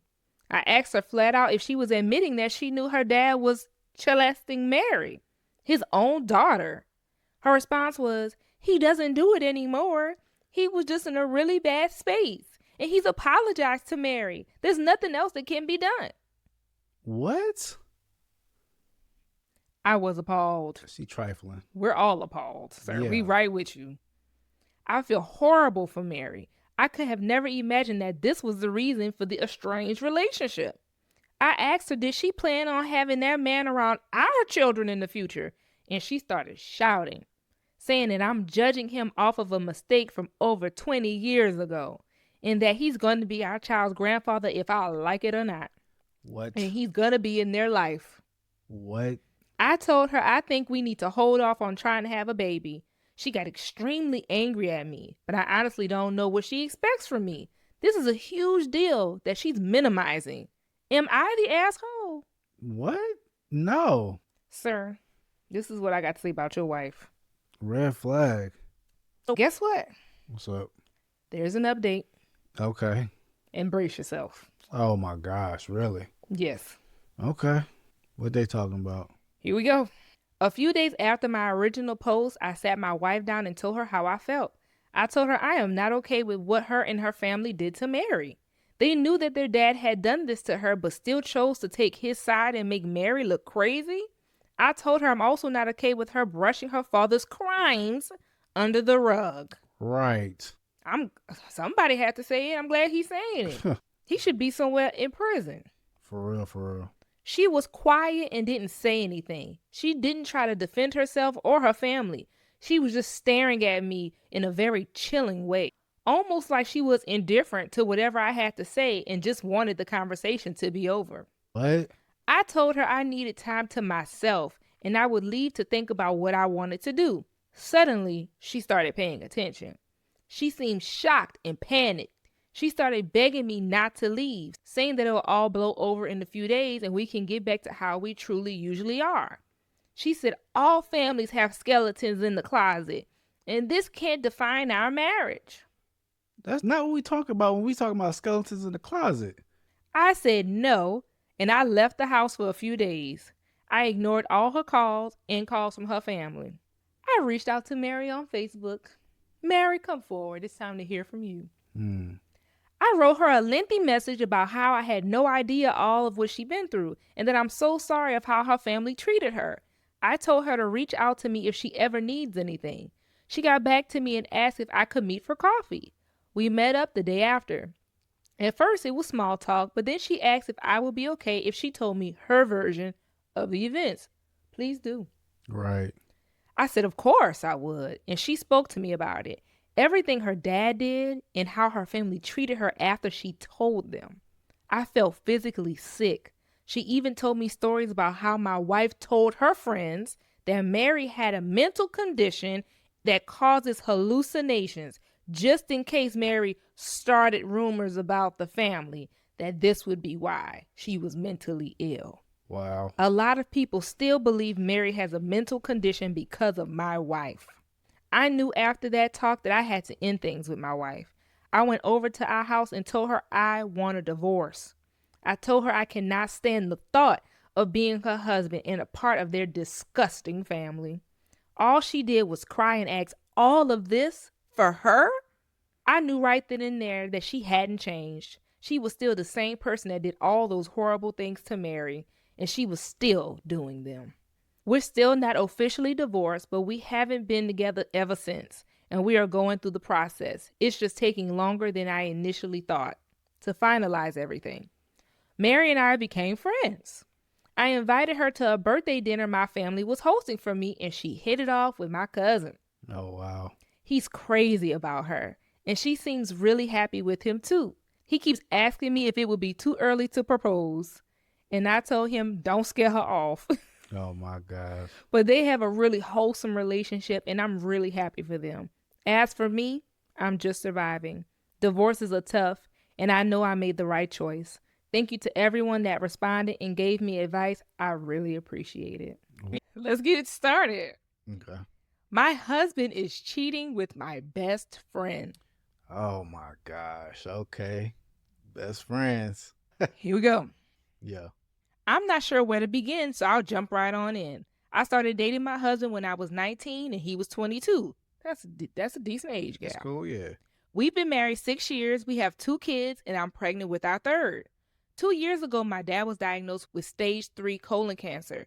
I'm super close to my dad. My mom passed away when I was 12. Dang. So sorry to hear that. Yeah, sorry about that. 5 months ago, my dad's treatment stopped working, and he was given months to live. Since then, he's been declining and losing his memory. My husband has been an absolute rock. He's been there for me, holding my hand and helping me through this. He's been so loving, attentive to both me and the kids. Once my dad received the terminal diagnosis, my husband encouraged me to quit my job. Honestly, it would save us a small fortune on daycare costs, so I did it, just to make sure I was with my dad for every moment that I could. Remember, the ones that seem too good to be true be the wildest ones. Oh, my God. There's still good men out there, though. There are great men out there. Yeah. But you saying they're too good too good to be true. I feel you on that. They got to have some kind of flaws. Yeah. Because if you don't see none, they hiding them. You don't know if. Well, we already know he's sleeping with her best friend. Right, true. So I feel you. let's continue. My best friend and I have been friends since diapers. Her family is like my family and vice versa. My mom and her mom were best friends. So 2 best friends' kids became best friends. We've been solid. And right after finding out about my dad having months to live, I drove to her house and she held me while I cried for hours. If there were soulmates in friendships, she's definitely mine. Thick as thieves is what my mom used to say. This morning, while I was up with my 3-year-old, my husband's work alarm started going off. He said that he was up late working, so he took the morning off and rolled back over and went back to sleep. Well, my husband sets multiple alarms. That's got to be a guy thing. You used to do that too. Oh yeah. My husband has multiple alarms, so another one went off not too long after. As I went to turn off the remainder of his alarms, I saw a text from my best friend on the lock screen. Oh my gosh. It said, I'm assuming since there hasn't been an angry pregnant lady on my doorstep, you haven't told her about us yet. What? Oh my gosh. This seemed crazy. Time froze in that moment. I bet it did. Right. I took his phone and walked away and just read all their conversation. 4 months this man had been effing my best friend. 4 months they've been lying to my face. And I know what you're going to say. You should have seen the warning signs. But I've been clutching his phone in my hand for 2 hours and I got nothing. He has been so loving and attentive to me. And he always has been. So kind and gentle. There has been no coming home late from work, except maybe once or twice out the blue. There have been no lingering touches between them or even glances. They act like they have since the day I introduced them. He's sick. How sick is it that she calls him her brother, yet she's screwing him? I know some people get a moment of clarity in situations like this, but I have none. Aside from being sad about my dad, I haven't changed. I'm still a loving mother and wife. I still dote on him and my children. I talk to him about how he's doing and how his day was every freaking day. I haven't allowed the ground to swallow me whole. I know what I have to do now, but I just don't want to. I'm about to lose my family and my support system all in one blow. I'll confront him tomorrow. Today, I just need at least 24 hours of peace. As for her, I won't even give her the satisfaction of a response.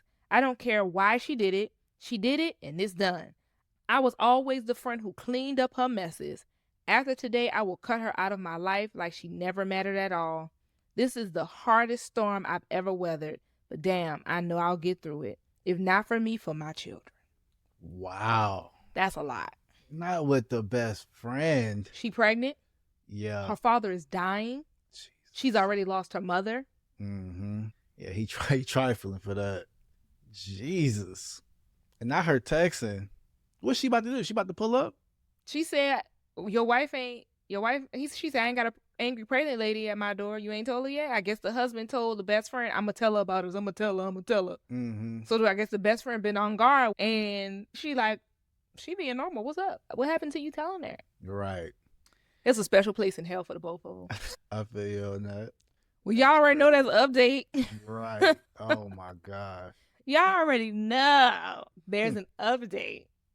Hey, you got to give us the update. One of many. Right, I see. Let's jump in. I spent the morning gathering everything I could, making a checklist. I sat in my office for the better part of the morning telling my husband that I was preparing things for my dad. Not totally a lie. I did have to get him sorted out with hospice today. My boss would be happy to have me back at work. However, my lawyer said pump the brakes on that idea for the time being. He does not have access to my inheritance from my father or my mother. My lawyer assured me of that. I didn't mention her in my last post, but my mother-in-law is an absolute angel. I love and adore her so much, and she's always been a shoulder to lean on.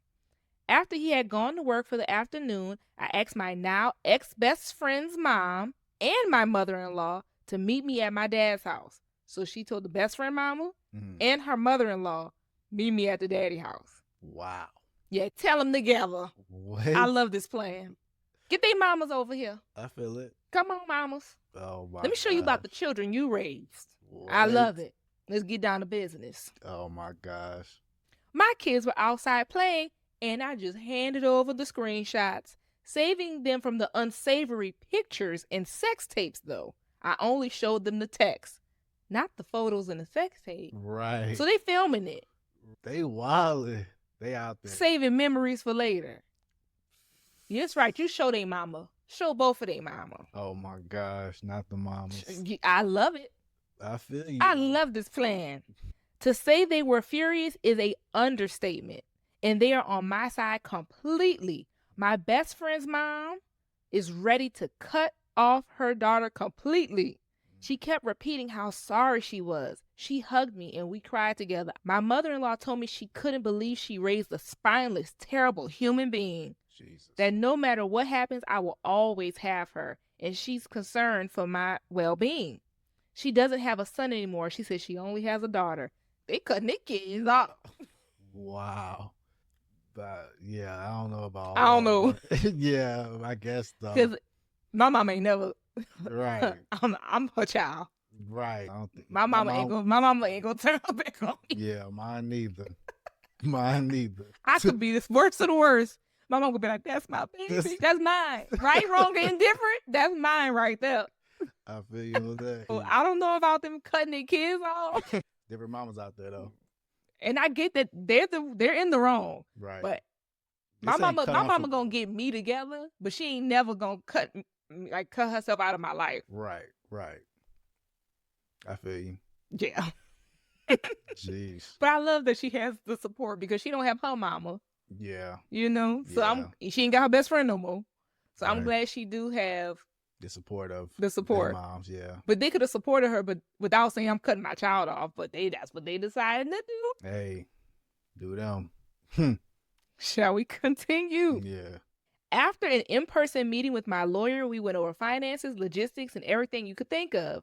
She has all the proof she needs, and she's out for blood. That's my kind of lawyer. Oh, gosh. With my lawyer's permission, I asked my ex-best friend, her mom, her dad, my soon-to-be ex-husband, and both of his parents to come over tomorrow. Now, you know, the mamas already know. So the best friend mom already know, the husband mom already know. But the fathers is not about to come over. Oh. And the husband. Oh, And the my best gosh, friend. Right. So the only people who know is the wife, Yeah. the best friend's mom, and the husband's mom. But guess who about to be over there? All three of them, the best friend, the husband, and the dads. Yeah. Wow. Wow. By the time they'll be sitting down, I'll be showing everybody everything. Oh, my gosh. She probably got a whole presentation ready. Yeah. Guess who else will be there? My kids, her kids, and the best friend's brother. It's a family affair. What?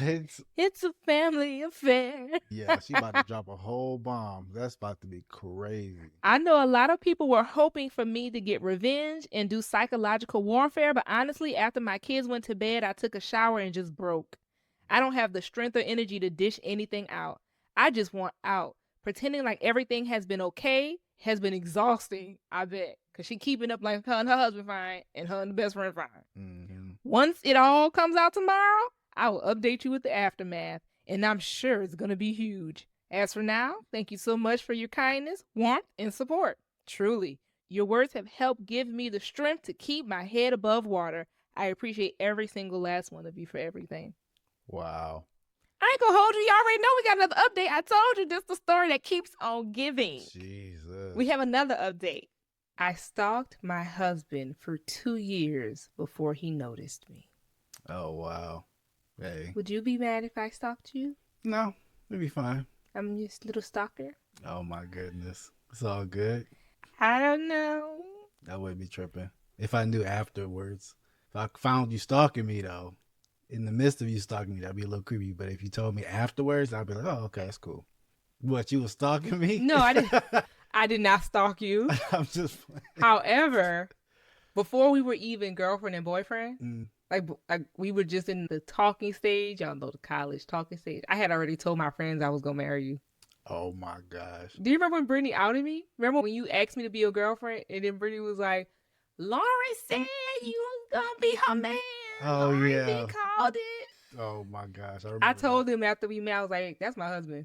He don't know it yet, but I do." Oh my goodness. Maybe you knew it and I didn't know you knew it, but I knew. That's him right there, y'all. Oh my gosh. At That's Tuskegee, yeah. At Tuskegee. We both have on Tuskegee shirts today. Yep. I did. I told him that. We wasn't even dating yet.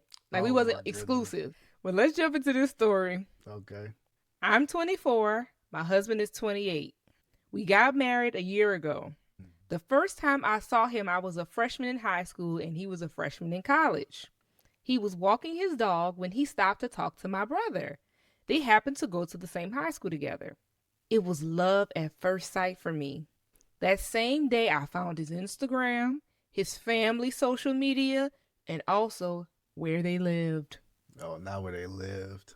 I knew I wanted him, but of course I was 14 and he was 18.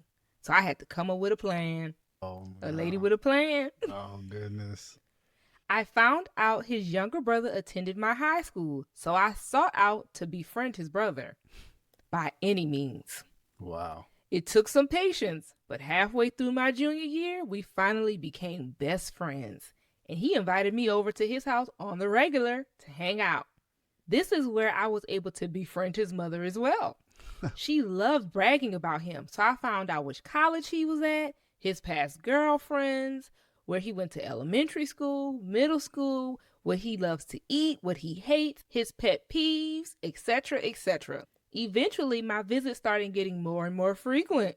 I formally met my husband again. He would come home from college every other week. On the days he was home, I would wear the cutest outfits to impress him and also joke around with him a lot. Eventually, I befriended him as well. Oh my gosh. She getting what she want. I got to spend a lot more time with him. I loved every second of it. We eventually became closer and closer. He was, She got a plan. oh yes, I am the tiger. It's the What? What? I feel you though. He would sometimes drive me home since we lived relatively close. She was getting him alone. I see. Fast forward, I moved away to New York City for college. He moved with me since he coincidentally got a job near my college campus. I'm lying. It wasn't a coincidence. I found out about his job offer in New York City and I applied to college nearby his office. What? That's crazy. Being each other's only friends in a new state made us become incredibly close. That's crazy. We started dating when I was in my sophomore year. He proposed to me after I graduated, and now we're married. He knows absolutely nothing about how I truly know him and believes it was fate that brought us together through his younger brother. Lately, I've been debating on whether or not I should tell him, or at least his younger brother, the truth, since the only reason why I befriended him was to get closer to my husband. I feel guilty every time he tells people our love story. Well, his version at least. Because the truth is, I've known my husband for 10 years, while he's only known me for 7. Should I tell him? Oh my goodness. First, we have to address the sheer red flag. Nah, you fine. I guess. I mean, nothing wrong with that. You stalked him. I mean, he fell in love with you. I mean, your plan worked. You fine, I guess. I don't think it's a red flag. Nah. I mean, she's determined. She put that work in. She was Yeah. just like, that's my dude. Hey, That's crazy. I love a lady with a plan. Great execution. Oh my goodness. She got her husband. I mean, Yeah. great execution. Yeah. Now to answer her question, should she tell him? Now y'all are faithful subscribers. Y'all already know this. I am not fans of people telling on themselves.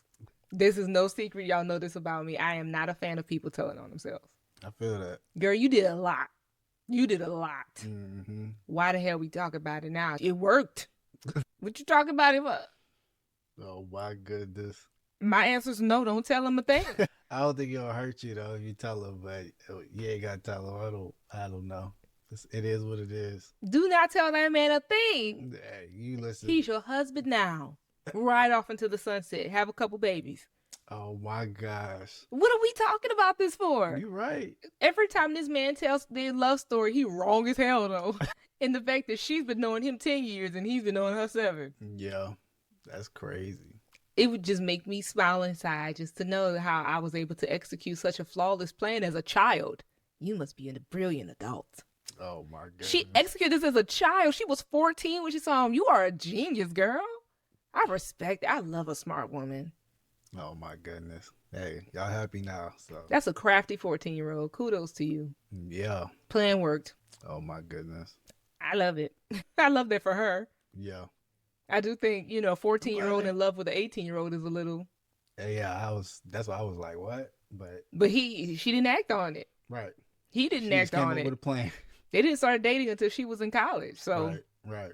But him being in college while she was in high school when the friendship kind of started, it's still, I don't know. If you're a man in college, should you have a really close friend that's in high school? I guess if y'all just friends and they was just friends, she the one who was in love with him. He didn't know. Yeah. Well, do you want to know what the people had to say? Yeah, what their opinions I are. say keep your mouth shut. Oh my goodness. Speaking from a male's perspective, I would take this to my grave. Your plan was executed to perfection. The only way to F it up now is to expose it. Oh my God. Don't do it. The risk versus the reward just isn't there. I agree 1000%. Oh my gosh. Beautiful execution. The risk Stuck of the blowing landing. this up, like the risk of this going left is just for what? For what? Girl, you got him. Oh my God. Beautiful, flawless plan. What we talking about? Let it go. Yeah. Y'all married. Move on. Live happily ever after. That's it. That's it. Someone else said, never tell him. I know that's right. Frankly, to be safe, maybe delete this post. Oh my gosh. It's super creepy, and he would be justified to divorce you if he ever found out. Really? However, what's done is done. As long as you are a good spouse to him and curtail your stalkerish behavior for the future, I say the best thing to do is to continue with your current life. Oh my gosh. Yeah. Do you think that's divorceable? No. Would you be grossed out if I told you, hey No. baby, what if I told you, when I was in high school, you came up as a suggestion on my Facebook friends, and I saw you said you were going to Tuskegee, so that's what made me apply to Tuskegee. And then this whole thing about how you think we met at that party, no. Oh my goodness. I befriended your friend, and I orchestrated you to get to the party that night so we could meet officially. But I've really been following you from that Facebook post from when I was a senior in high. Like, would you care? No. You wouldn't care? Not now, no. Okay. Just like them. They would have been married and everything, and no. You wouldn't care. Okay. No. Well, good. Yeah. But I don't know. But I wouldn't say nothing else. Right. Yeah. I mean, it would be a little creepy though, but I would be like, I don't know if that would be creepy. Because I know you now. You know what I'm saying? So I wouldn't be like, oh, I wouldn't think you was a creep now. So I wouldn't attach that what you did at a younger age, because I was different too. Well, someone else said, if genders were swapped, everyone would tell you how creepy this is. You're getting the privilege of being a woman, which makes this better. Just in case you didn't know, you're creepy AF. At least it worked out for you, so you never have to stalk someone again, you creep. Please take this to your grave so you don't need to do this again. Stay off of our streets, creepy. Oh, what? Dang. Wow. Yeah, that's crazy. Harsh. Yeah. Stay off of our streets. Creepy. What?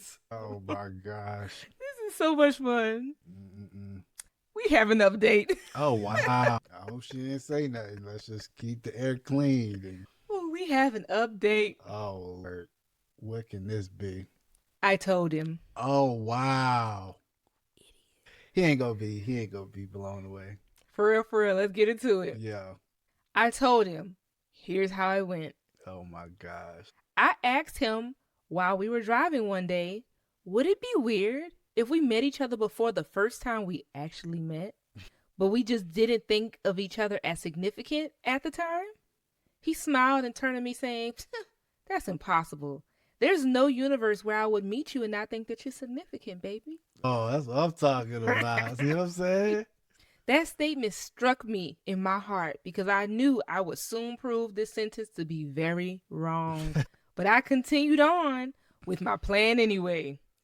Why are you telling this man this? I'll never understand. Oh my gosh. Here we go. Then I said, what if I told you we met each other before? Before that time, I was introduced as your little brother's friend. He looked at me like I was crazy.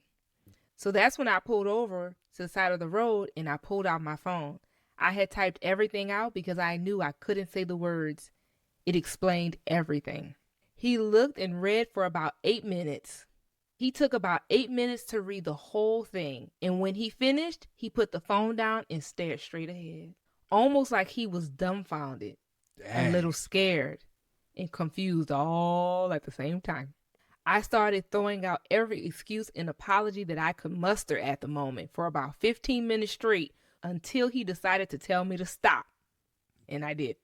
Then he just sat there and cried uncontrollably for about 10 minutes before he finally asked me how much of our relationship was actually fabricated and just made up for his liking. I told him the honest truth. None of my personality or identity was fabricated for him, except for the fact of how we met. The only thing I ever changed about myself to make him like me more was lying about Chinese food. I hate Chinese food. But other than that, everything was real. Although my friendship with his younger brother was built upon ill intentions, the friendship I now have with him is one of the most genuine friendships I've ever had. He just cried and told me he doesn't want a divorce at all, but that he does want us to have some time apart so that he could absorb the truth that I just gave him.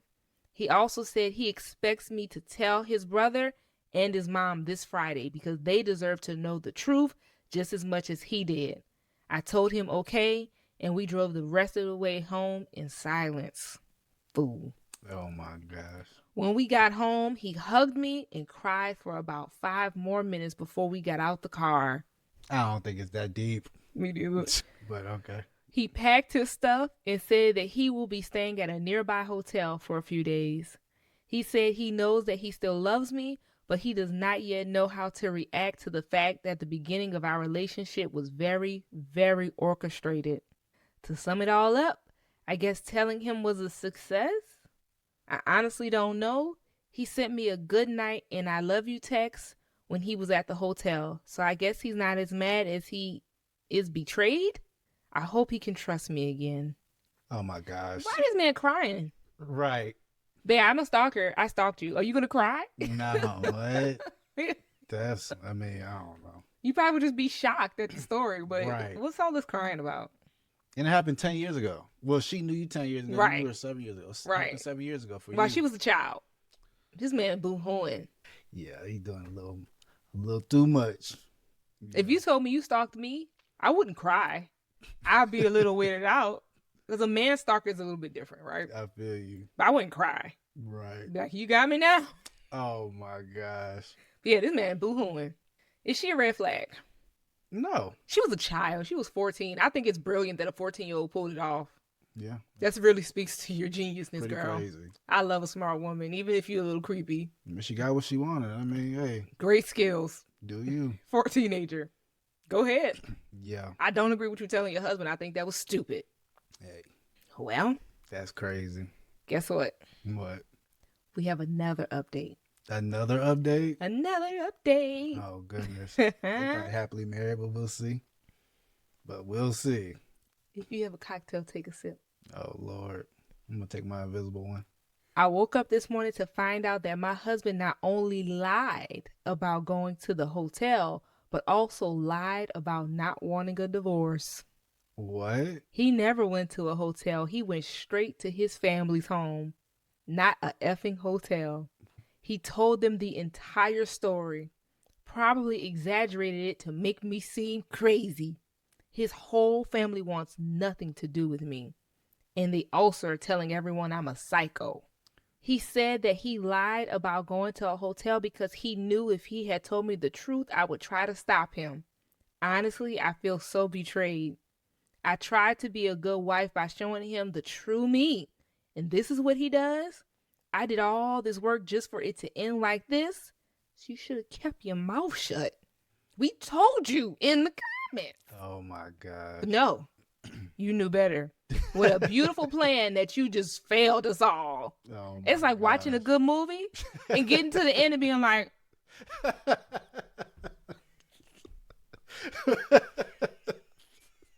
Yeah. Right? Like, oh, you doing good. You doing you failed us all. Oh, my God. Yeah. That's like watching a bank robbery. They rob the bank, get the millions, and get away with it. And then all of a sudden turning yourself in at the end. Oh, my gosh. Anywho, Yeah. honestly, I kind of deserve it. I didn't even tell him in the first place because I felt bad. I told him because I had a suspicion that he was catching on to the fact that I knew him for 2.5 years before he knew me. Largely because I found out he was keeping my old cell phone in his work desk. My old cell phone contained the screenshots of a lot of his old Instagram posts. It had my plans and the notes about him, etc. So I guess he never truly loved me. If he can't even get past my honest confession, I might update this in a few years when I find me a new husband. LOL. LOL. That is tough to get left over that after you got married. Yeah, He left her. it's a little extreme. I just don't understand people who tell on themselves. Oh my goodness. You almost landed this plane, girl. You almost lived happily ever after, and then you blew it up. Oh my gosh. Don't feel sorry for you. Right. It is what it is. Yeah. He left her behind that. That's terrible. That's not a leavable offense. He said she's crazy. Yeah, but he crazy. Let us know what you think. Yeah. Now, I'm so excited for this next story. Not excited. Oh, I'm excited. These stories are not exciting. But this one, Okay. this is going to be one of the most unhinged stories you have ever heard. Oh, really? It is. That's a big one. I know. Okay. This story is so layered. Okay. Grab a snack. All right. This is a journey and a rabbit hole I am excited to take you down. Well, shoot, let's. Just when you think you know what's going on, I'm going to pull the rug from right underneath your feet and hit you like boom. Oh, my goodness. Okay. Are you ready? I saved the best for last. Well, let's get to the details. Cue in the drum roll, please. Oh, my goodness. Here we go. Am I the asshole for demanding to search a guest in my home's bags before they leave my house? Oh, nah. Yeah. Suspect. You have no idea. Okay. And this post is recent. Oh, wow. Like, they just asked this on Reddit April 30th, Oh, yeah. 2025. Okay. Yeah. Today is May 18th. For those, I know you guys have seen it a little later, but we're recording on May 18th. This is fresh. Like 3 weeks fresh. Fresh out the box. Here we go. Okay. I am a 39-year-old female. My brother is 32. He has a girlfriend. She's 35. Stay with me now. They've been together for almost 2 years. About a month into their relationship, she got pregnant with my nephew. A month, 30 days. This lady got pregnant, and now she has a nephew. The nephew is almost 1 year old, so they've probably been together going on 2 years. Take a year to cook a baby. Child's almost 1, going on 2 years. She also has 2 other daughters, age 5 and 8, from a previous relationship.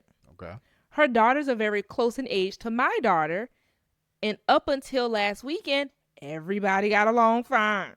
They live in a different state from us, but come to visit fairly often and stay with us because we have the extra room. Last weekend, they came and stayed again, and about an hour before they left, my daughter noticed that a few of her favorite toys were missing. Okay. Poof, disappeared. Right. They grew legs and ran out the door. The girls were playing all weekend just fine, so I didn't think much of it, and I offered to help them look for their toys. About 20 minutes of searching, we could not find the toys anywhere, so I asked the girls if they remember where they last played with them. The girls said no, but acted a little guilty about it. I asked my brother and his girlfriend about it, and he said he saw the exact toy in the room that the girlfriend's daughters were sleeping in. We went and checked. The toys were not there. He asked her if she had moved them when she packed the girls' things that morning, and she said the toys were not there.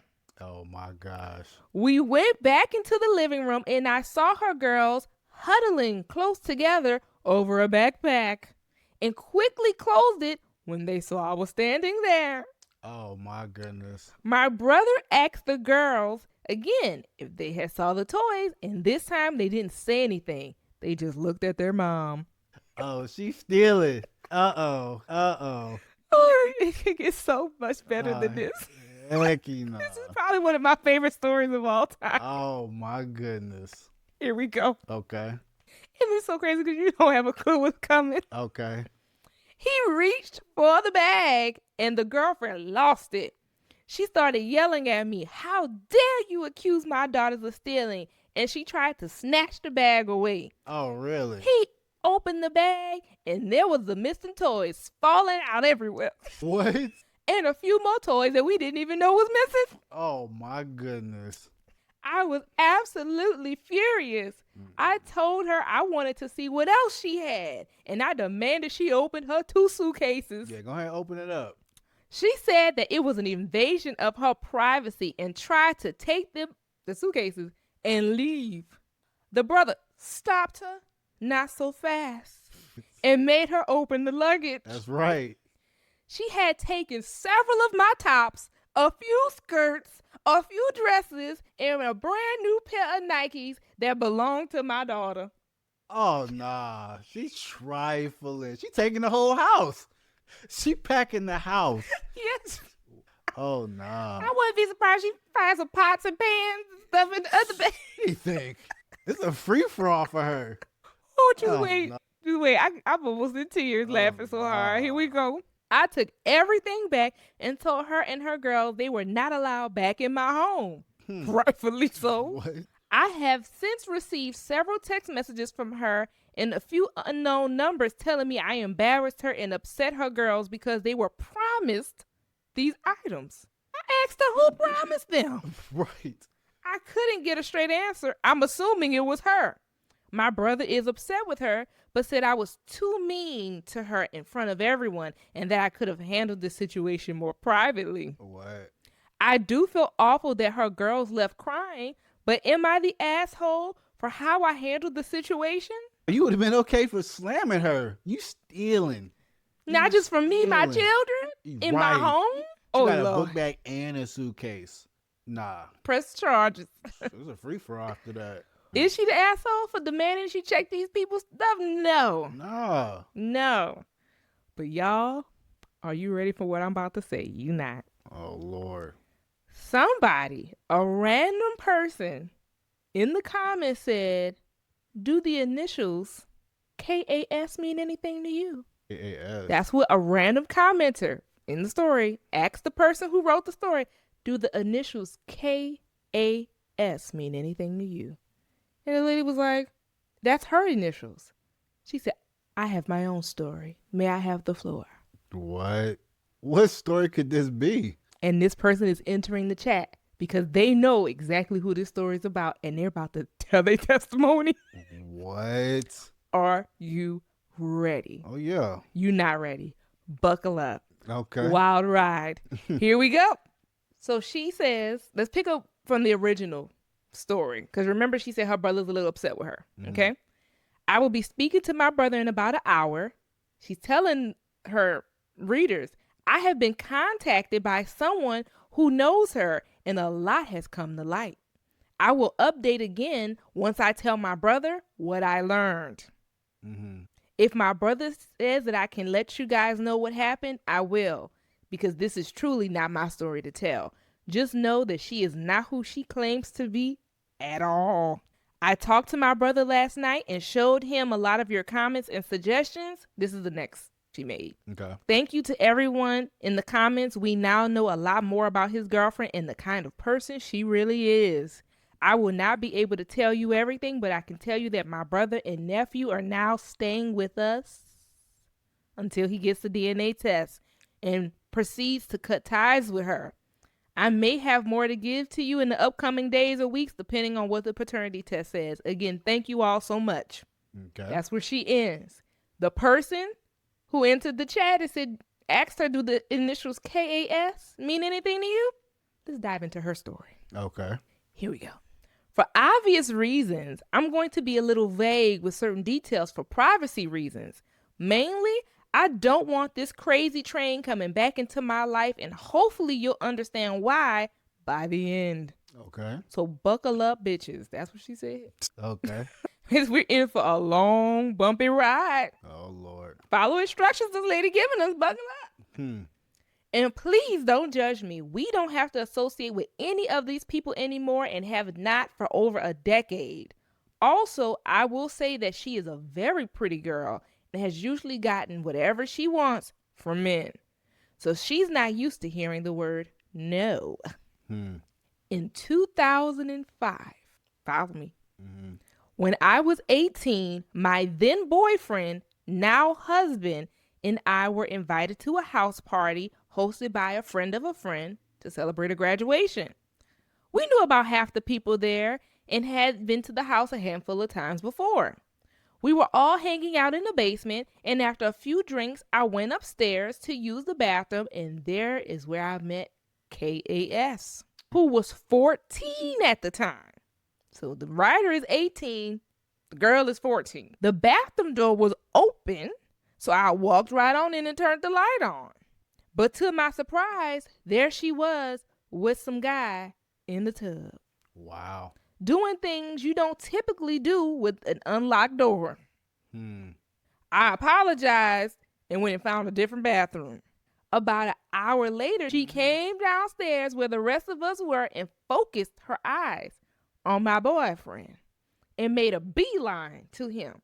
Keep in mind, I'm standing right next to him.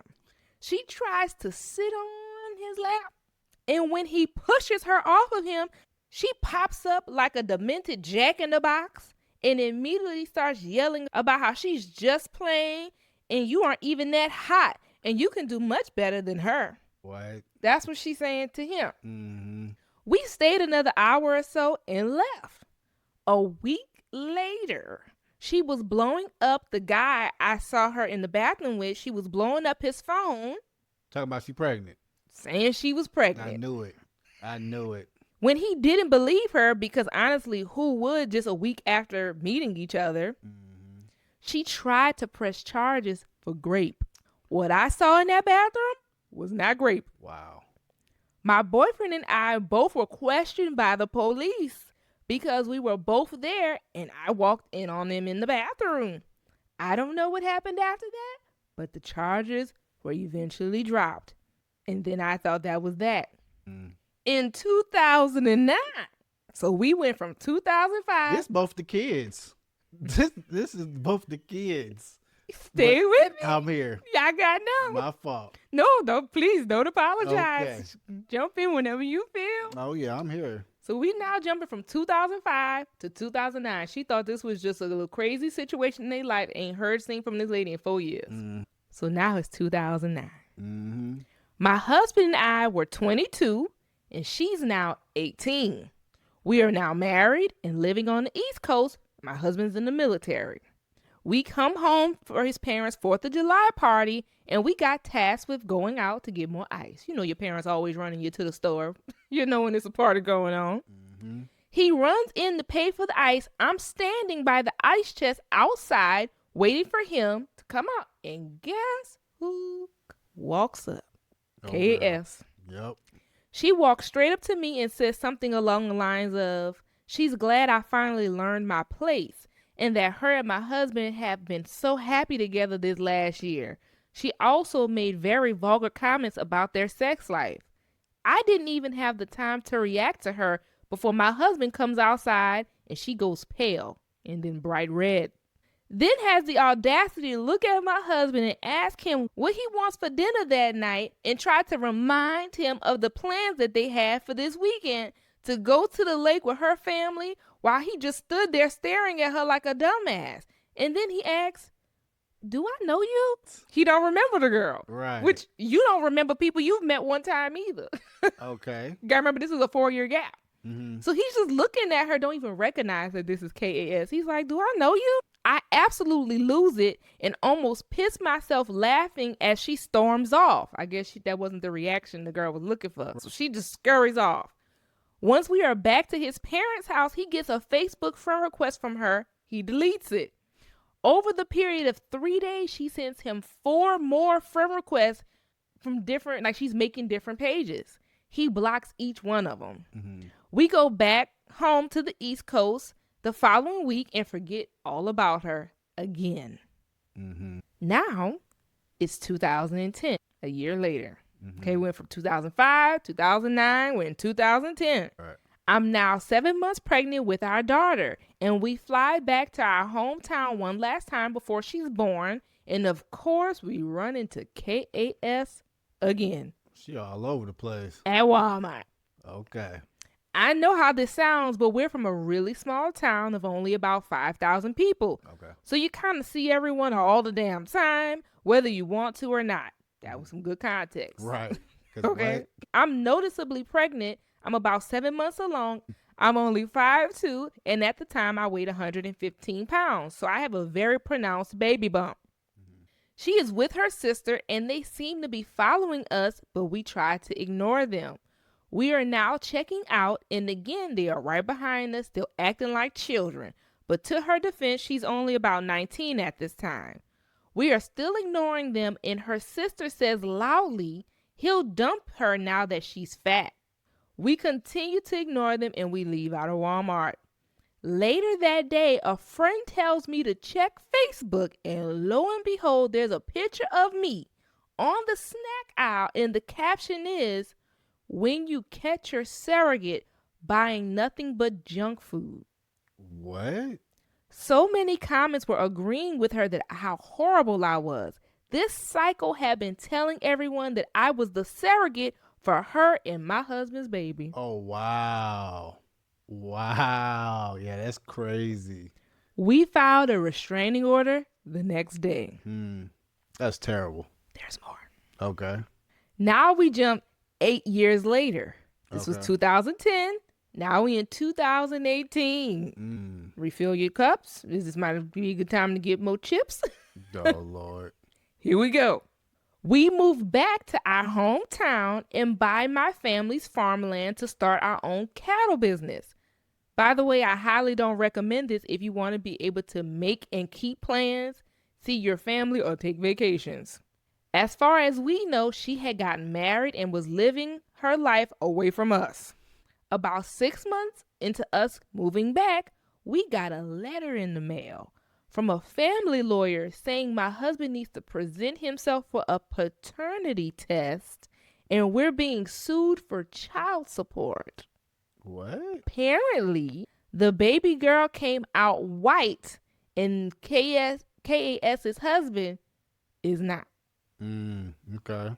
So she told her husband that my husband had raped her and that this is his baby. What? Charges were filed, and thankfully we were still on the East Coast at the time she conceived, and the military is very meticulous about knowing where their soldiers are at all times. The rape charges were immediately dismissed, and so was the paternity and child support suit. We filed another restraining order and installed cameras all over our property. Her husband ended up adopting the baby, and they are still together. Okay. Fast forward to 2020. Wow. Okay. Wow. She makes the front page of the town newspaper. Jeez. Apparently, KAS had another baby girl. Here's the two kids that was stealing. Had another baby girl who also didn't come out looking like her husband. What? Okay, so wait. So she got 3 kids now. Because she got the one when she was 14. She got the one that... Well, you right, but damn. Yeah. Well... That came out, I guess.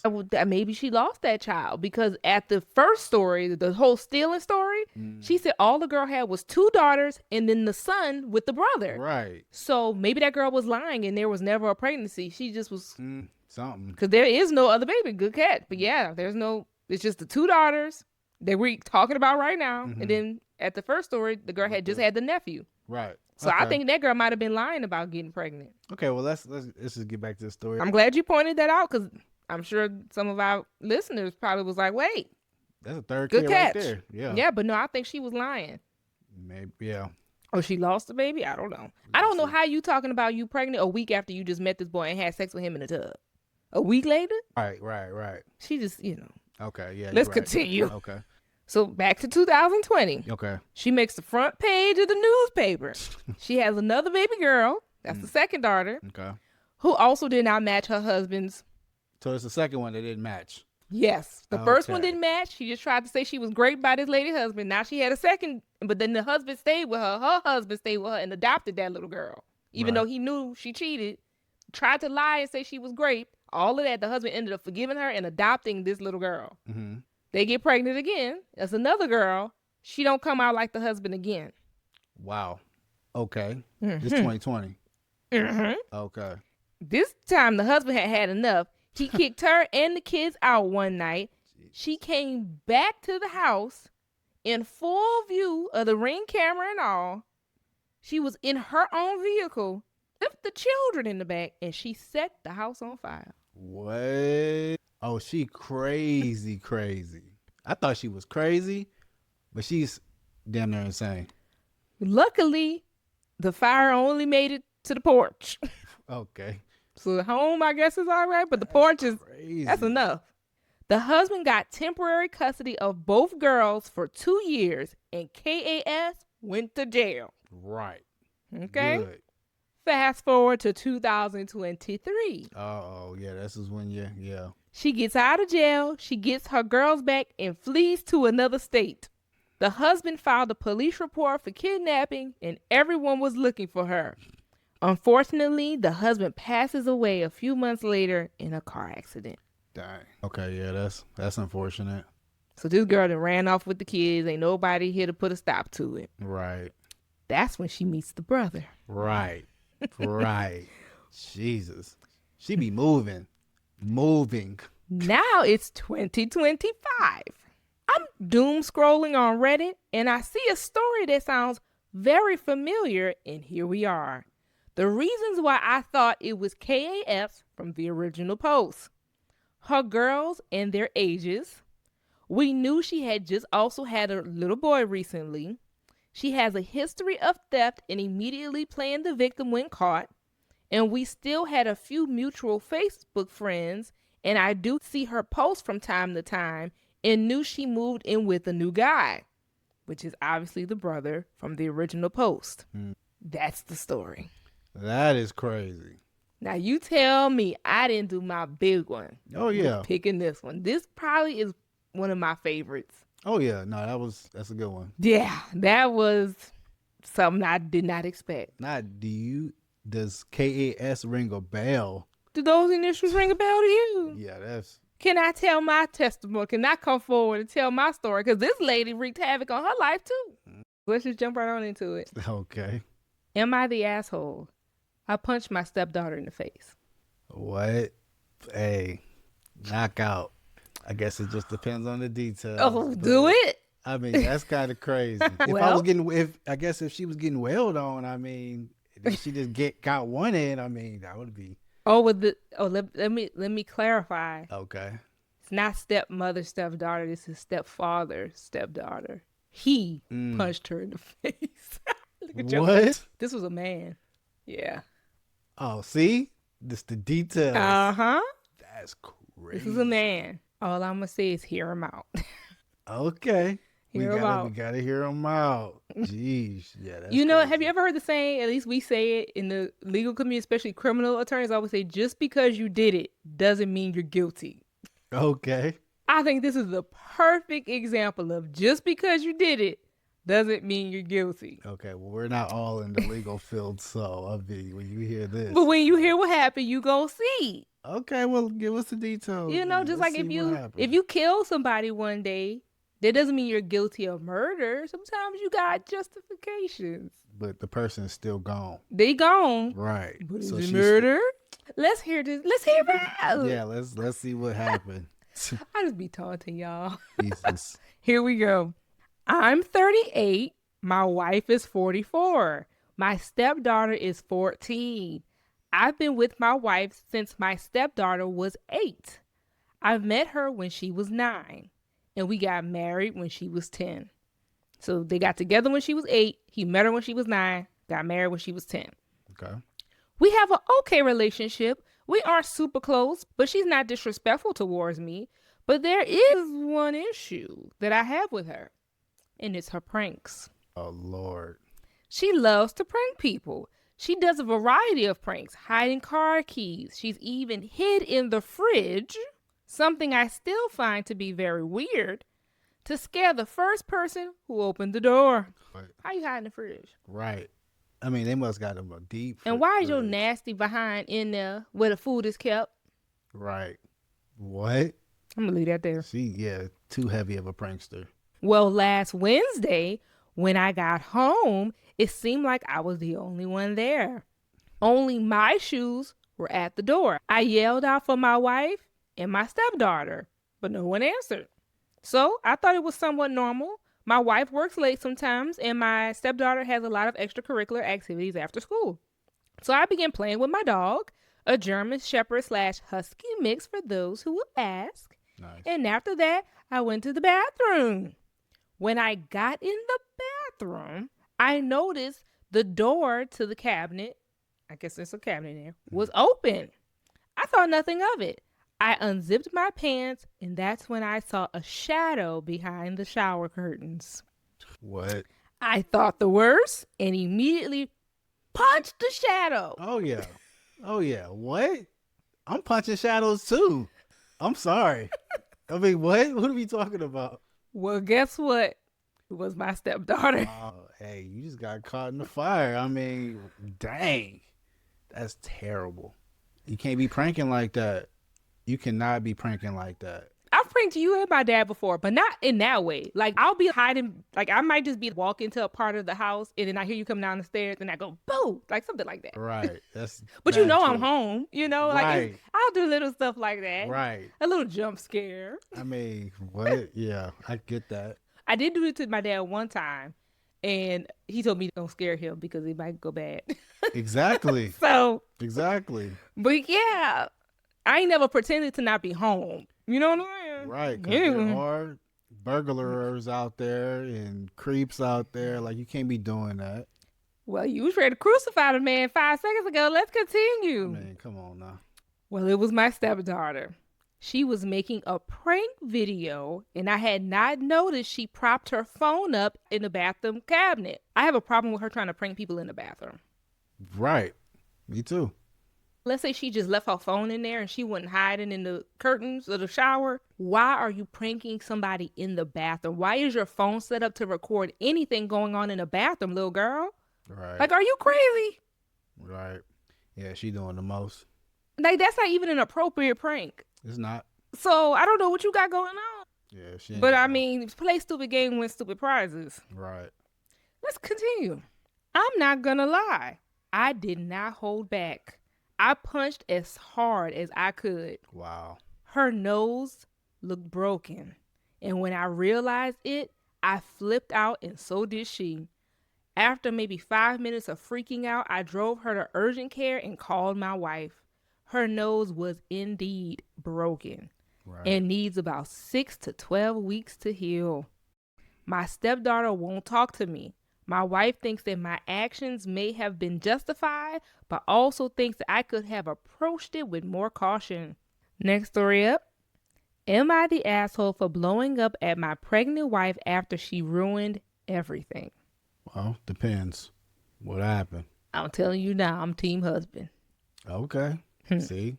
And it is rare that you don't side with a pregnant lady, right? So you know she got to be cutting the food. Let's jump right on into it. We are renting a 2-bedroom house from an older man. We call him G. I don't know how to really describe G, but he's an older retired military guy. Nice. This man has been nothing but kind to us, far more than either one of our parents have been.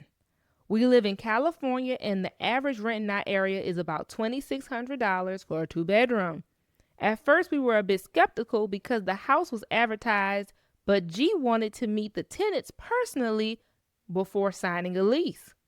The listing started at $2,500, but said that it was negotiable. We met with G. I didn't know if he liked us or felt sorry for us because we told him our story, but he offered us the place for $1,600 instead. Oh, wow. Any problems we have ever had throughout the 6 years we lived here, it was fixed within 48 hours. Oh, wow. So they've been in this house for 6 years. So this ain't nothing. They didn't just meet G. Okay, so I guess there's some background. Yeah, he owned it too, though. That's what I'm talking about. 48 hours? And $1,600 for a 2-bedroom Right. in California. Yeah. He G is getting them right. nice. Yeah, he getting them right. G is the landlord everyone wishes they had. He Exactly. isn't money hungry, and if rent is a bit late, he understands as long as you communicate with him. We haven't had any issues with him for the past 6 years. Wow. That's love right Right, there. that's an angel on earth, okay? Right. I have asked him why he is renting the house out to us so cheap, and his story broke my heart. He bought the house for his daughter a couple of years before we moved in, but unfortunately, her and her fiance died in a car crash, and he couldn't find it in his heart to sell the property, but also didn't just want it to stay empty. So it wasn't a money thing for him because it was already a gift. Right. During COVID, when my wife left her job, I had to take a pay cut. I called him and told him about the situation. I asked if it was possible for us to perhaps pay a couple $100s less in rent, and then I would pay everything back once COVID stopped. He came over and talked to me and my wife. After 2 hours of talking, he said he would forgive half of our rent until the whole COVID thing is done and we can just go back to our original contract after that. What? G, where you at? Where you got another house, G? G a real We G. gonna come move in over there, G. Yeah, that's crazy. I can't describe how happy I was. I thanked him with tears in my eyes. With our rent not only being $700, we were able to keep a roof over our head during this crisis. So we went from 2,500 to 700. Well, remember it went from 2,500 to 16. 1,600. Yeah, They've only been paying 16, didn't he? Cut that in half. I know. That's crazy. Wow. Yeah. I think his math a little wrong, but because what 700 times 2 is 1,400, right? Yeah. He So just eight. cut him out. He So cut him a 800 bigger is one. 800. Mm-hmm. Still though. Still, Like right. 700, 800 was different, right? Right. That's a good 2-bedroom house. That's crazy. That is crazy. My wife is currently 5 months pregnant. G had some health scares, so we haven't really seen him in the last 6 months. He came over the day before yesterday to tell us that he's healthy again and will start taking care of things and to just give him a call. He saw my wife in her obvious belly and asked how far along she was, and we told him, and he smiled from ear to ear and said congratulations. Before he walked off, he said, "Kids are expensive, so as a baby gift from me, let's make the rent an even $1,000 until the baby was born." G a real person. He real. So he didn't go back up to 1,600. Right. He said we just gonna leave it at 1,000. That's crazy. Okay. Yeah. I have no idea, but for some reason this set my wife off. She started yelling at G, calling him an old man that is looking down on us and that he can take his useless gift and shove it up his ass. She was yelling for like 3 minutes, and every time I tried to stop her, she just got louder and louder. I don't know what got into my wife, but at the end of her rant, she said, "If you really want to give us something for our baby, you should not let us pay rent at all, you stupid effing old man. That's what you call a gift." Oh nah. Oh nah. Not you blocking your blessings. This man who has been nothing but great to you, that's how you speak to him? That's how you show your appreciation? Nah. And I don't want to hear nothing in the comments about her being pregnant. How many women have been pregnant? People don't just walk around doing this. Yeah, I don't see how she even thought she could even. Why is she saying that? I'm lost for words. What are you talking about? He been good to y'all for 6 years. You just what entitlement? If I had done this, I don't know how you would have reacted. Oh no, yeah, I would have lost my mind. Well, guess what? It gets worse. How can it get worse?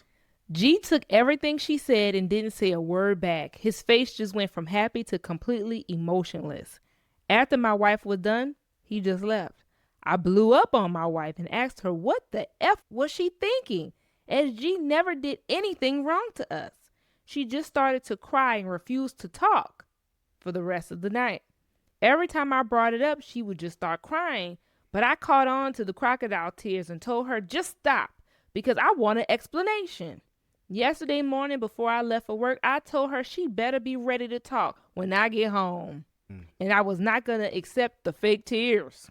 I got a text from G that we have to talk, and he asked to meet me at the house at 5 o'clock, and I agreed. We met up at the house, and he asked to come in. We sat in the living room, and he asked if my wife could join us, and she did. He didn't ask why or what happened, nothing at all. He just laid out what would be happening moving forward. He said that the gift was no longer happening and he will expect full rent at the end of the month. He said the rent will stay at $1,600 until our lease is up for renewal, which is ending at the end of this year. When the lease is over, we are more than welcome to renew the lease, but he is charging us market value. Wow. That is more than a $1,000 increase. I tried to talk to him, but he refused to listen and just walked out of the house. Yeah, it's over with. Wow. How would you react if I did something like that and rent just went from $1,000 to now it's going to be market rate, which is $2,600? I would have no words. I would have no words. Like, I couldn't do anything because you're pregnant. So, like, I would just be, this would be my face. I mean, you could argue like he arguing with her. I'm going to argue with you. You messed us up. You blocked the blessing that was made for us because you did what you did. How you just turn to be so mean to a guy who's been so kind? Yeah, I wouldn't. But the thing is, like, if you're pregnant, then yeah, we would be arguing. But I wouldn't be trying to make I the think pregnancy. this would make somebody snap on a pregnant woman or not. Like, Well, yeah, this is I feel you. crazy. But I would be thinking about the baby, so I would just have to do what I can do and just be. I mean, this definitely would breed some resentment. Oh yeah, I would have all types of emotions Mm-hmm. for sure, but I couldn't show it, so I would just be like, you know what, you got to do you at this point. Well, there's more. You just made our life completely, Hectic. yeah, For no reason. that don't sound like a good person. Like, what kind of wife did you marry? Right. I don't get it, but let's continue. My wife was white as a ghost. I bet she was when she heard the consequences, right? She knows that a $1,000 increase in rent will lead us back into living paycheck to paycheck. My paycheck is enough to cover literally every single bill until I get my promotion in 14 months. I blew up. I told her this shit is on her, and she asked me to run after G and talk to him, but G was refusing. The only message I got back from him was to please contact him if something needed to be fixed in the house. Our relationship will only be strictly landlord and tenant. My wife is frantically trying to call G and apologize, but he isn't answering her calls. I wouldn't answer her calls neither. She knows her part-time job paycheck might not be enough, and I told her we will need to downsize and she's not happy about it. Well, I'm not happy about you causing our rent to double. Right. People always trying to apologize after they ruin something. Ruined it. Like what you doing? I am not happy with my wife at all. She is calling me an asshole because I'm mad at her. $1,000 doesn't seem like a lot for some, but for me it is a lot of money. My wife's paycheck would not even have touched the rent or anything, but now it has to. And I told her she will have to cover the difference of what we now owe. So whatever that $1,000, $1,500, whatever the difference is that you caused, you're gonna cover it, lady. Yeah. She is devastated because her part-time job salary might not be enough. You think? It look like it ain't gonna be part-time no more. Better get to full-time. Yeah. Sorry if my post is all over the place. I'm tired and my emotions aren't at the right place currently. And I'm stressing about things that haven't even crossed my mind yet. I'm just so stressed. The situation sounds rough, I know, but like I said, I am up for a promotion for a manager job when he retires in 14 months. I'm assured that I have the job. It's in writing. The increase is enough for my wife to only work part-time, but that is not until another 14 months. And she has to cover the missing $1,000 of rent because I'm refusing to. I don't want to move, but if she doesn't cover the missing $1,000, we'll have no choice. That's the story. Yeah. That's insane. First story up. My stepdaughter scares me. My husband said I'm being an asshole. Okay. I'm 35. My husband is 38. He has a 6-year-old daughter from his first marriage. His first wife died of breast cancer 3 years ago. We got married last year, but we fully moved in together 6 months ago. I have a really good relationship with his daughter. However, I do think she has some type of separation anxiety and probably more. She's extremely clingy with me, and I'll explain. When I go to work, she's waiting for me at the door or outside in the driveway when I get home. From the moment I get home, I'm not alone.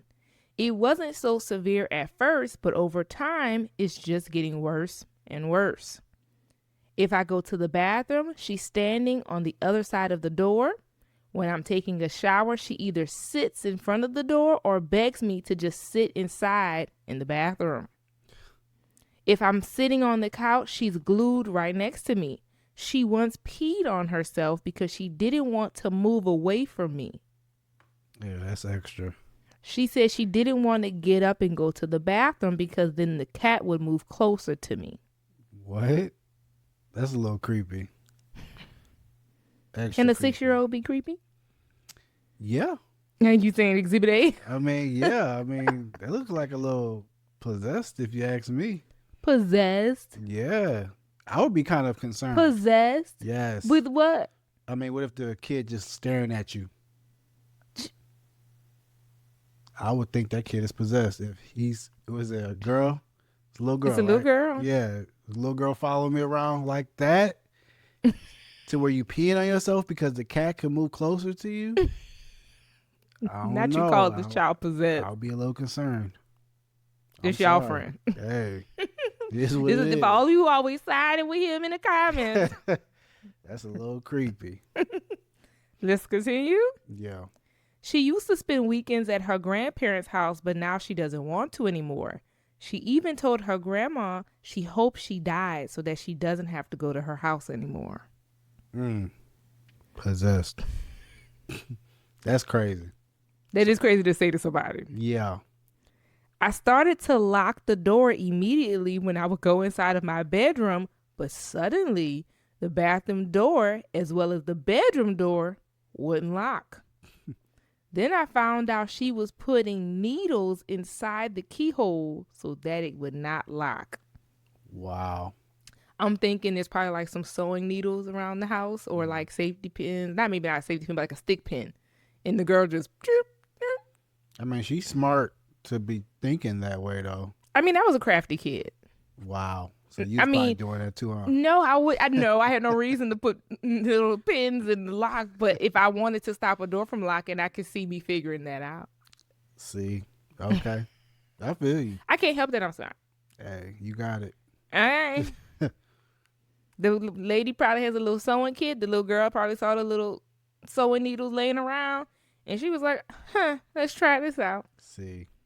I'm just saying. I guess. Hey, it worked. I see. Then I found out, these are some of the reasons why I think she may need serious mental help. 3 days ago, I went to bed. As I was about to lay down, I thought I saw someone inside of the closet. I got scared and woke my husband up. Turns out she was inside the closet. She was going to sleep there because we didn't let her sleep in our bed. I told my husband yesterday that I think he should take her to see a therapist. Instead of accepting that, he literally was trying to make it seem like I hate her and trying to say she's crazy. I got so mad and said everything I wanted. I told him no other kids like her because of her behavior, that she doesn't have any friends because she's creepy, and that she is mentally ill. Like, what the F will she do later on if she's behaving this way at 6 years old? She's hiding in a pitch black closet all night. I shouldn't have said it so harshly, but I was really mad because I know he thinks the same things that I do, but he just refuses to admit it. It would be better for her to see a doctor because maybe there really is something wrong with her. You think? Right. Now he's just mad at me. I didn't go home after work today. She called me 34 times within the span of 2 hours. Why does 6-year-old got access to a phone like that? I don't know. That's what I'm saying. Maybe with the tablets and stuff. That's a grown 6-year-old. I'm telling you. Not a grown 6-year-old. I mean, what? A grown 6. I mean, that's just crazy. And don't get me wrong, I don't think she's a psychopath, and I'm not actually scared of her, but I believe she is really, really, really in need of a doctor. I've told my husband multiple times in many ways that she might need therapy, and I said she might still miss her mom, even though she's too young to remember her passing. She passed when she was 2 years old. He finds any excuse to not take her to therapy. Her school said that she's extremely aggressive and mean, which is shocking because she isn't that way at home. Even her grandparents think this, but her dad still won't listen. The school told us that she even stabbed a student with the pencil right in the hand. Wow. I really do love her, but this behavior is not okay. If you were a parent and a teacher told you your kid stabbed somebody, would you do something about it? When I asked her why did she stab the other kid, she said, why not? Wow. See what I'm saying? Possessed. I was on it since the beginning of the story. Her dad ignores it all, and when I yell about it, I'm the issue. Am I the asshole? Wow.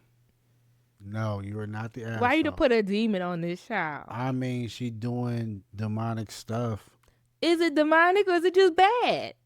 You wasn't bad as a kid.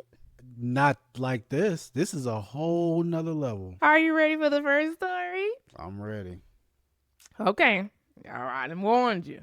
Okay? But it's not that bad. The story is not about really the child. So let's just jump right on into it. Okay. My husband ran off during an emergency, and I can't look at him the same. Okay. I'm 30. My husband is 31. His niece and nephew were over last weekend, and we were all in the backyard. I assume our gate was open because out of nowhere, a pit bull came and bit his 5-year-old niece and latched onto her. A pit bull? Mm-hmm. I mean, a dog in general doing that is crazy. I kicked, hit everything to get the dog off of her. My husband, who had been a few feet away, yelled, "Whose dog is this?" Sir, who cares right now? Like, we getting attacked. Who cares who dog this is? Right. I yelled out for him to get the bear spray that was inside of our home. So he must live somewhere that have bears. I'm an animal lover, but this was so insane. I'm an animal lover too. The dog seemed almost rabid. All of a sudden, I saw my husband running, but not towards the house where the bear spray is. He ran out of the yard and closed the gate. What? He shut it right behind him. He ain't say the kid? What? Oh, that's Or insane. his wife. Or his They wife. all locked in the yard with the pit bull, No, I feel that. Yeah, that's crazy. leaving us all in the yard to fend for ourselves. This includes me, his niece, who's 5, and his nephew, who's an infant. We got a Dang. baby, a small child, and a woman. He got out of there. That's crazy. That's crazy. My husband eventually showed back up a few minutes later once the coast was clear and took us to the hospital. I haven't spoken to my husband in a week. He's getting angry that I'm giving him the silent treatment, but I feel like it's his fault. If he had gotten the bear spray, we would have been in better shape. So they must have really, if you taking him to the hospital, I guess you probably should take anybody to the hospital after an animal bite. But it sounds like they got tore up. Right. You know? Me and the 2 children that I'm not even related to could have died. It might not even be relevant, but I don't even like kids. I am staunchly child-free, and he is the one that offered us up to babysit for the weekend. I don't know if this is grounds for divorce. I'm not sure if I could look at him. Any attraction I have for him is pretty much gone. He tried to touch me yesterday as he passed behind me, and I smacked his hand away without even thinking about it, like he was a stranger at the bar. Wow. He's just been sulking around, trying to talk to me, getting frustrated, then sulking some more. I wasn't expecting him to be macho and fist fight the freaking dog, but at least follow instructions, or at the bare minimum, not leave me in a life or death situation with a small child and an infant. All he had to do was get the damn bear spray. Should I chalk it up to him panicking? I don't know how to feel. So, there's an update. Okay. Are you ready for the update? Yeah, what's going on? She writes, I thought I'd update since there have been a few things that happened. Kinda. Sorry if this is kind of long. I didn't expect this to blow up and get so many comments and kindness. And I want to say I'm so sorry to everyone that has experienced something similar because, my God, it has not been easy. For everyone worried about my mental health, I did go through an app with my job yesterday because I decided I really needed it and labeled it a high priority. However, it felt like it was just a preliminary meeting, and she said she wanted me to get a bit more comfortable before we really dived into things because she said I was visibly tensing up whenever I began to talk about the incident. She even noticed it through our initial video chat. I mean, getting attacked is like my little bite. I wasn't attacked. I was bit though, but I wasn't attacked. Like Right. this a full on attack. That is scary. Yep. Last night, also I told my husband I needed space. I apologize that I don't have more of an update on our relationship. Girl, this your life. You don't gotta apologize. It wasn't as nice as I wanted it to be. He argued and didn't want to leave. It's my house. But I told him I just don't want to look at him, and I couldn't look at him. He cried, and I hate that I felt nothing but anger towards him as I watched the tears roll down his face. Baby, it might be over. I haven't slept well, so I'm not sure. I'm also just overly tired and still so shaken up. I'm also emotionally exhausted after the appointment, so that might have added to it. I got a few questions about his sister and her husband, because that's her children that he left in there. Right. So I thought I'd answer your questions. They aren't speaking to him either. I don't know when it happened. I was definitely out of it at the hospital while I was getting stitches and everything. But I do think after I was done and trying to explain how something so horrible happened to their little girl under our watch, they apparently asked him where the hell was he? Right. I still haven't talked to him about where he even went. So I don't even know what to tell him. However, it clearly wouldn't satisfy them. His niece just got out of the hospital yesterday, so that means they were in there. Right. Overnight means them injuries was bad. That wasn't just a little tender shot and sent you on your way. Stitches and everything. Mm-hmm. His niece got out of the hospital yesterday, so that really triggered everything, and a lot has happened. I sent flowers, I sent a bear, and this toy thing that she's been asking about. I didn't go to the hospital, though. I was scared that her seeing me would make her nervous. But his sister and her husband sent me flowers, too, and it made me bawl and cry all over again. I'm just a freaking mess, honestly. His sister's husband sent me a long message that I haven't been able to get through, and it's the sweetest thing anyone has ever sent me. He also sent me a $1,000 Visa gift card. So they clearly don't blame her. They're happy she saved their child's life because he didn't. Right. So the parents not mad at her at all. I literally thought I was reading the amount wrong. They are good people, and I feel so terrible that I couldn't have done more for their child. Everything just keeps replaying in my head. Anyway, I obviously haven't looked into filing for divorce yet, but I'm still not against the idea. And this whole thing has really made me feel better about wanting a divorce over this. I know fight or flight can't be helped, but now I realize that it's okay not to want to be with someone who will leave you behind. I can say I'm a fighter, and I want a fighter with me. Maybe he should be with a runner instead, too. Oh, my goodness. At least he wouldn't be leaving someone else behind. They can run off together. Yeah. I don't know. It feels like I'm done, but I'm just a mess right now. I'm glad I have space. That's the update. Ready for story number 4? Yeah, we're talking about. Okay. So usually I'll censor the cussing in the stories, but I can't for this one. Oh, my You got to hear it to understand. Okay. It's a part of the story. Hey. So if you are really offended by colorful words, this might not be the story for you. Go ahead and skip. Right. But for the story to land, you got to hear it how it was written. Okay? I feel it. Story number 4. All right. My husband curses our baby out when he's alone. What? He wildin'. Okay.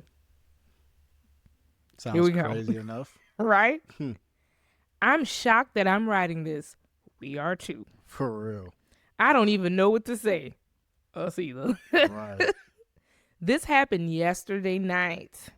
Also, my husband and I are both in our 30s. We had a baby in September. We wanted to become parents, and he was over the moon when I told him I was pregnant. Ever since our baby was born, he's been super involved. He longs for the opportunity to hold her, to feed her. He loves bathing her in the evenings and being a part of her bedtime routine. Sounds like she has a great guy. Okay. We have a baby monitor that is usually turned on once she's asleep. Yesterday, while he put her to bed and sat next to her crib, I was hanging out in the living room when I heard some talking and realized the baby monitor was on. The volume was quite low, so I couldn't make out the words at first, but then I turned it up, and that's when I froze. What I listened to was my husband talking to our baby, basically insulting her and cursing her out. What? This sweet man sat next to her crib and said things like, I hate you so much, you have no idea. That's right. You hear me, you little fucker. I don't. What? What? Oh, Stop making me laugh. Oh, This is not funny. Oh, wow. He is crazy. What? Okay. That's right. You little asshole. Look at you. I hate you. Wow. That's a demon. That's a demon. Wow. How am I supposed to read this? You gotta. I could see you out of my peripheral. My fault. You got to stop this so I can get through the story. Oh, yeah, my fault. This is not funny. Yeah. Stop making me laugh. I mean, that's crazy. Yes, it's crazy. What? Okay. Ooh, I don't want this story to get deleted, so I won't go into more details about what I heard. Wow, there's more. Yeah, That's crazy. but what the F? When he came back into the living room, I asked him, is everything all right? Without mentioning what I heard. And he completely acted normal. The sweetest guy ever. So tonight, I turned the baby monitor on ahead of time to purposely listen to them again. And he did it again. Oh, nah. Yeah. He said, I fucking hate you. Look at you. Ugh. Dang. Oh, yeah. This is crazy. Yeah, you need to go ahead and skedaddle with that baby. Like now. Nah, That's crazy. Yeah. That's wild. I'm so confused. The way he speaks to our baby is horrifying. Yeah. Yeah. Do we have any red flags around? But what did she do though? We gotta get to this. This is the venting. She didn't ask for no. This is the venting episode. Nobody's asking for help here. Okay. I'm not sure if I should be worried for her safety or how to even approach this. He's literally the sweetest guy ever. He's like husband and father of the year. He's so tentative, so helpful. But what is going on? That's it? That's it. What? Oh, she wildin'. No. I mean, you clearly know what's going on. You are with a crazy person. He cussing the baby out. Cussing her clean out. I mean, there's questions, but like really, like this is not. He called the baby you little fucker. There's no questions needed. You need to get that baby and go. Like, what else is he doing? She said y'all just picture it. The baby, he said the baby in the crib. He's sitting next to the crib just peeking over like, oh, look at you. You piece of shit, you. Like, what? Yeah, wildin'. And then he comes back out in the living room. This is right. See? Nah. Oh my God. You better take that baby and dip. And she just venting, not talking about what should I do? I said up front, this is the venting episode. People are just talking. They're not really asking for anything. They're just talking about their situation. Nah, that's crazy. We hope you guys enjoyed today's video. Let us know if your favorite made the list. Right? Did we get it right? Are we missing some? Did you guys have a different favorite? Let us know in the comments. I hope you stressed a little bit. Oh, yeah. Take a walk down memory lane. And if you are new here and some of these stories are new to you, Go back to those episodes and watch them because they are insane. And each story's episode is in the description box. So you can easily go find it. So there's a timestamp and tells you exactly which episode that you can go to find that story. Happy New Year, everyone. Happy New Year. We can't wait to see you in 2026. Yep. We love you guys. Thank you for supporting us. And we will definitely see you in the next one. All right now. Bye.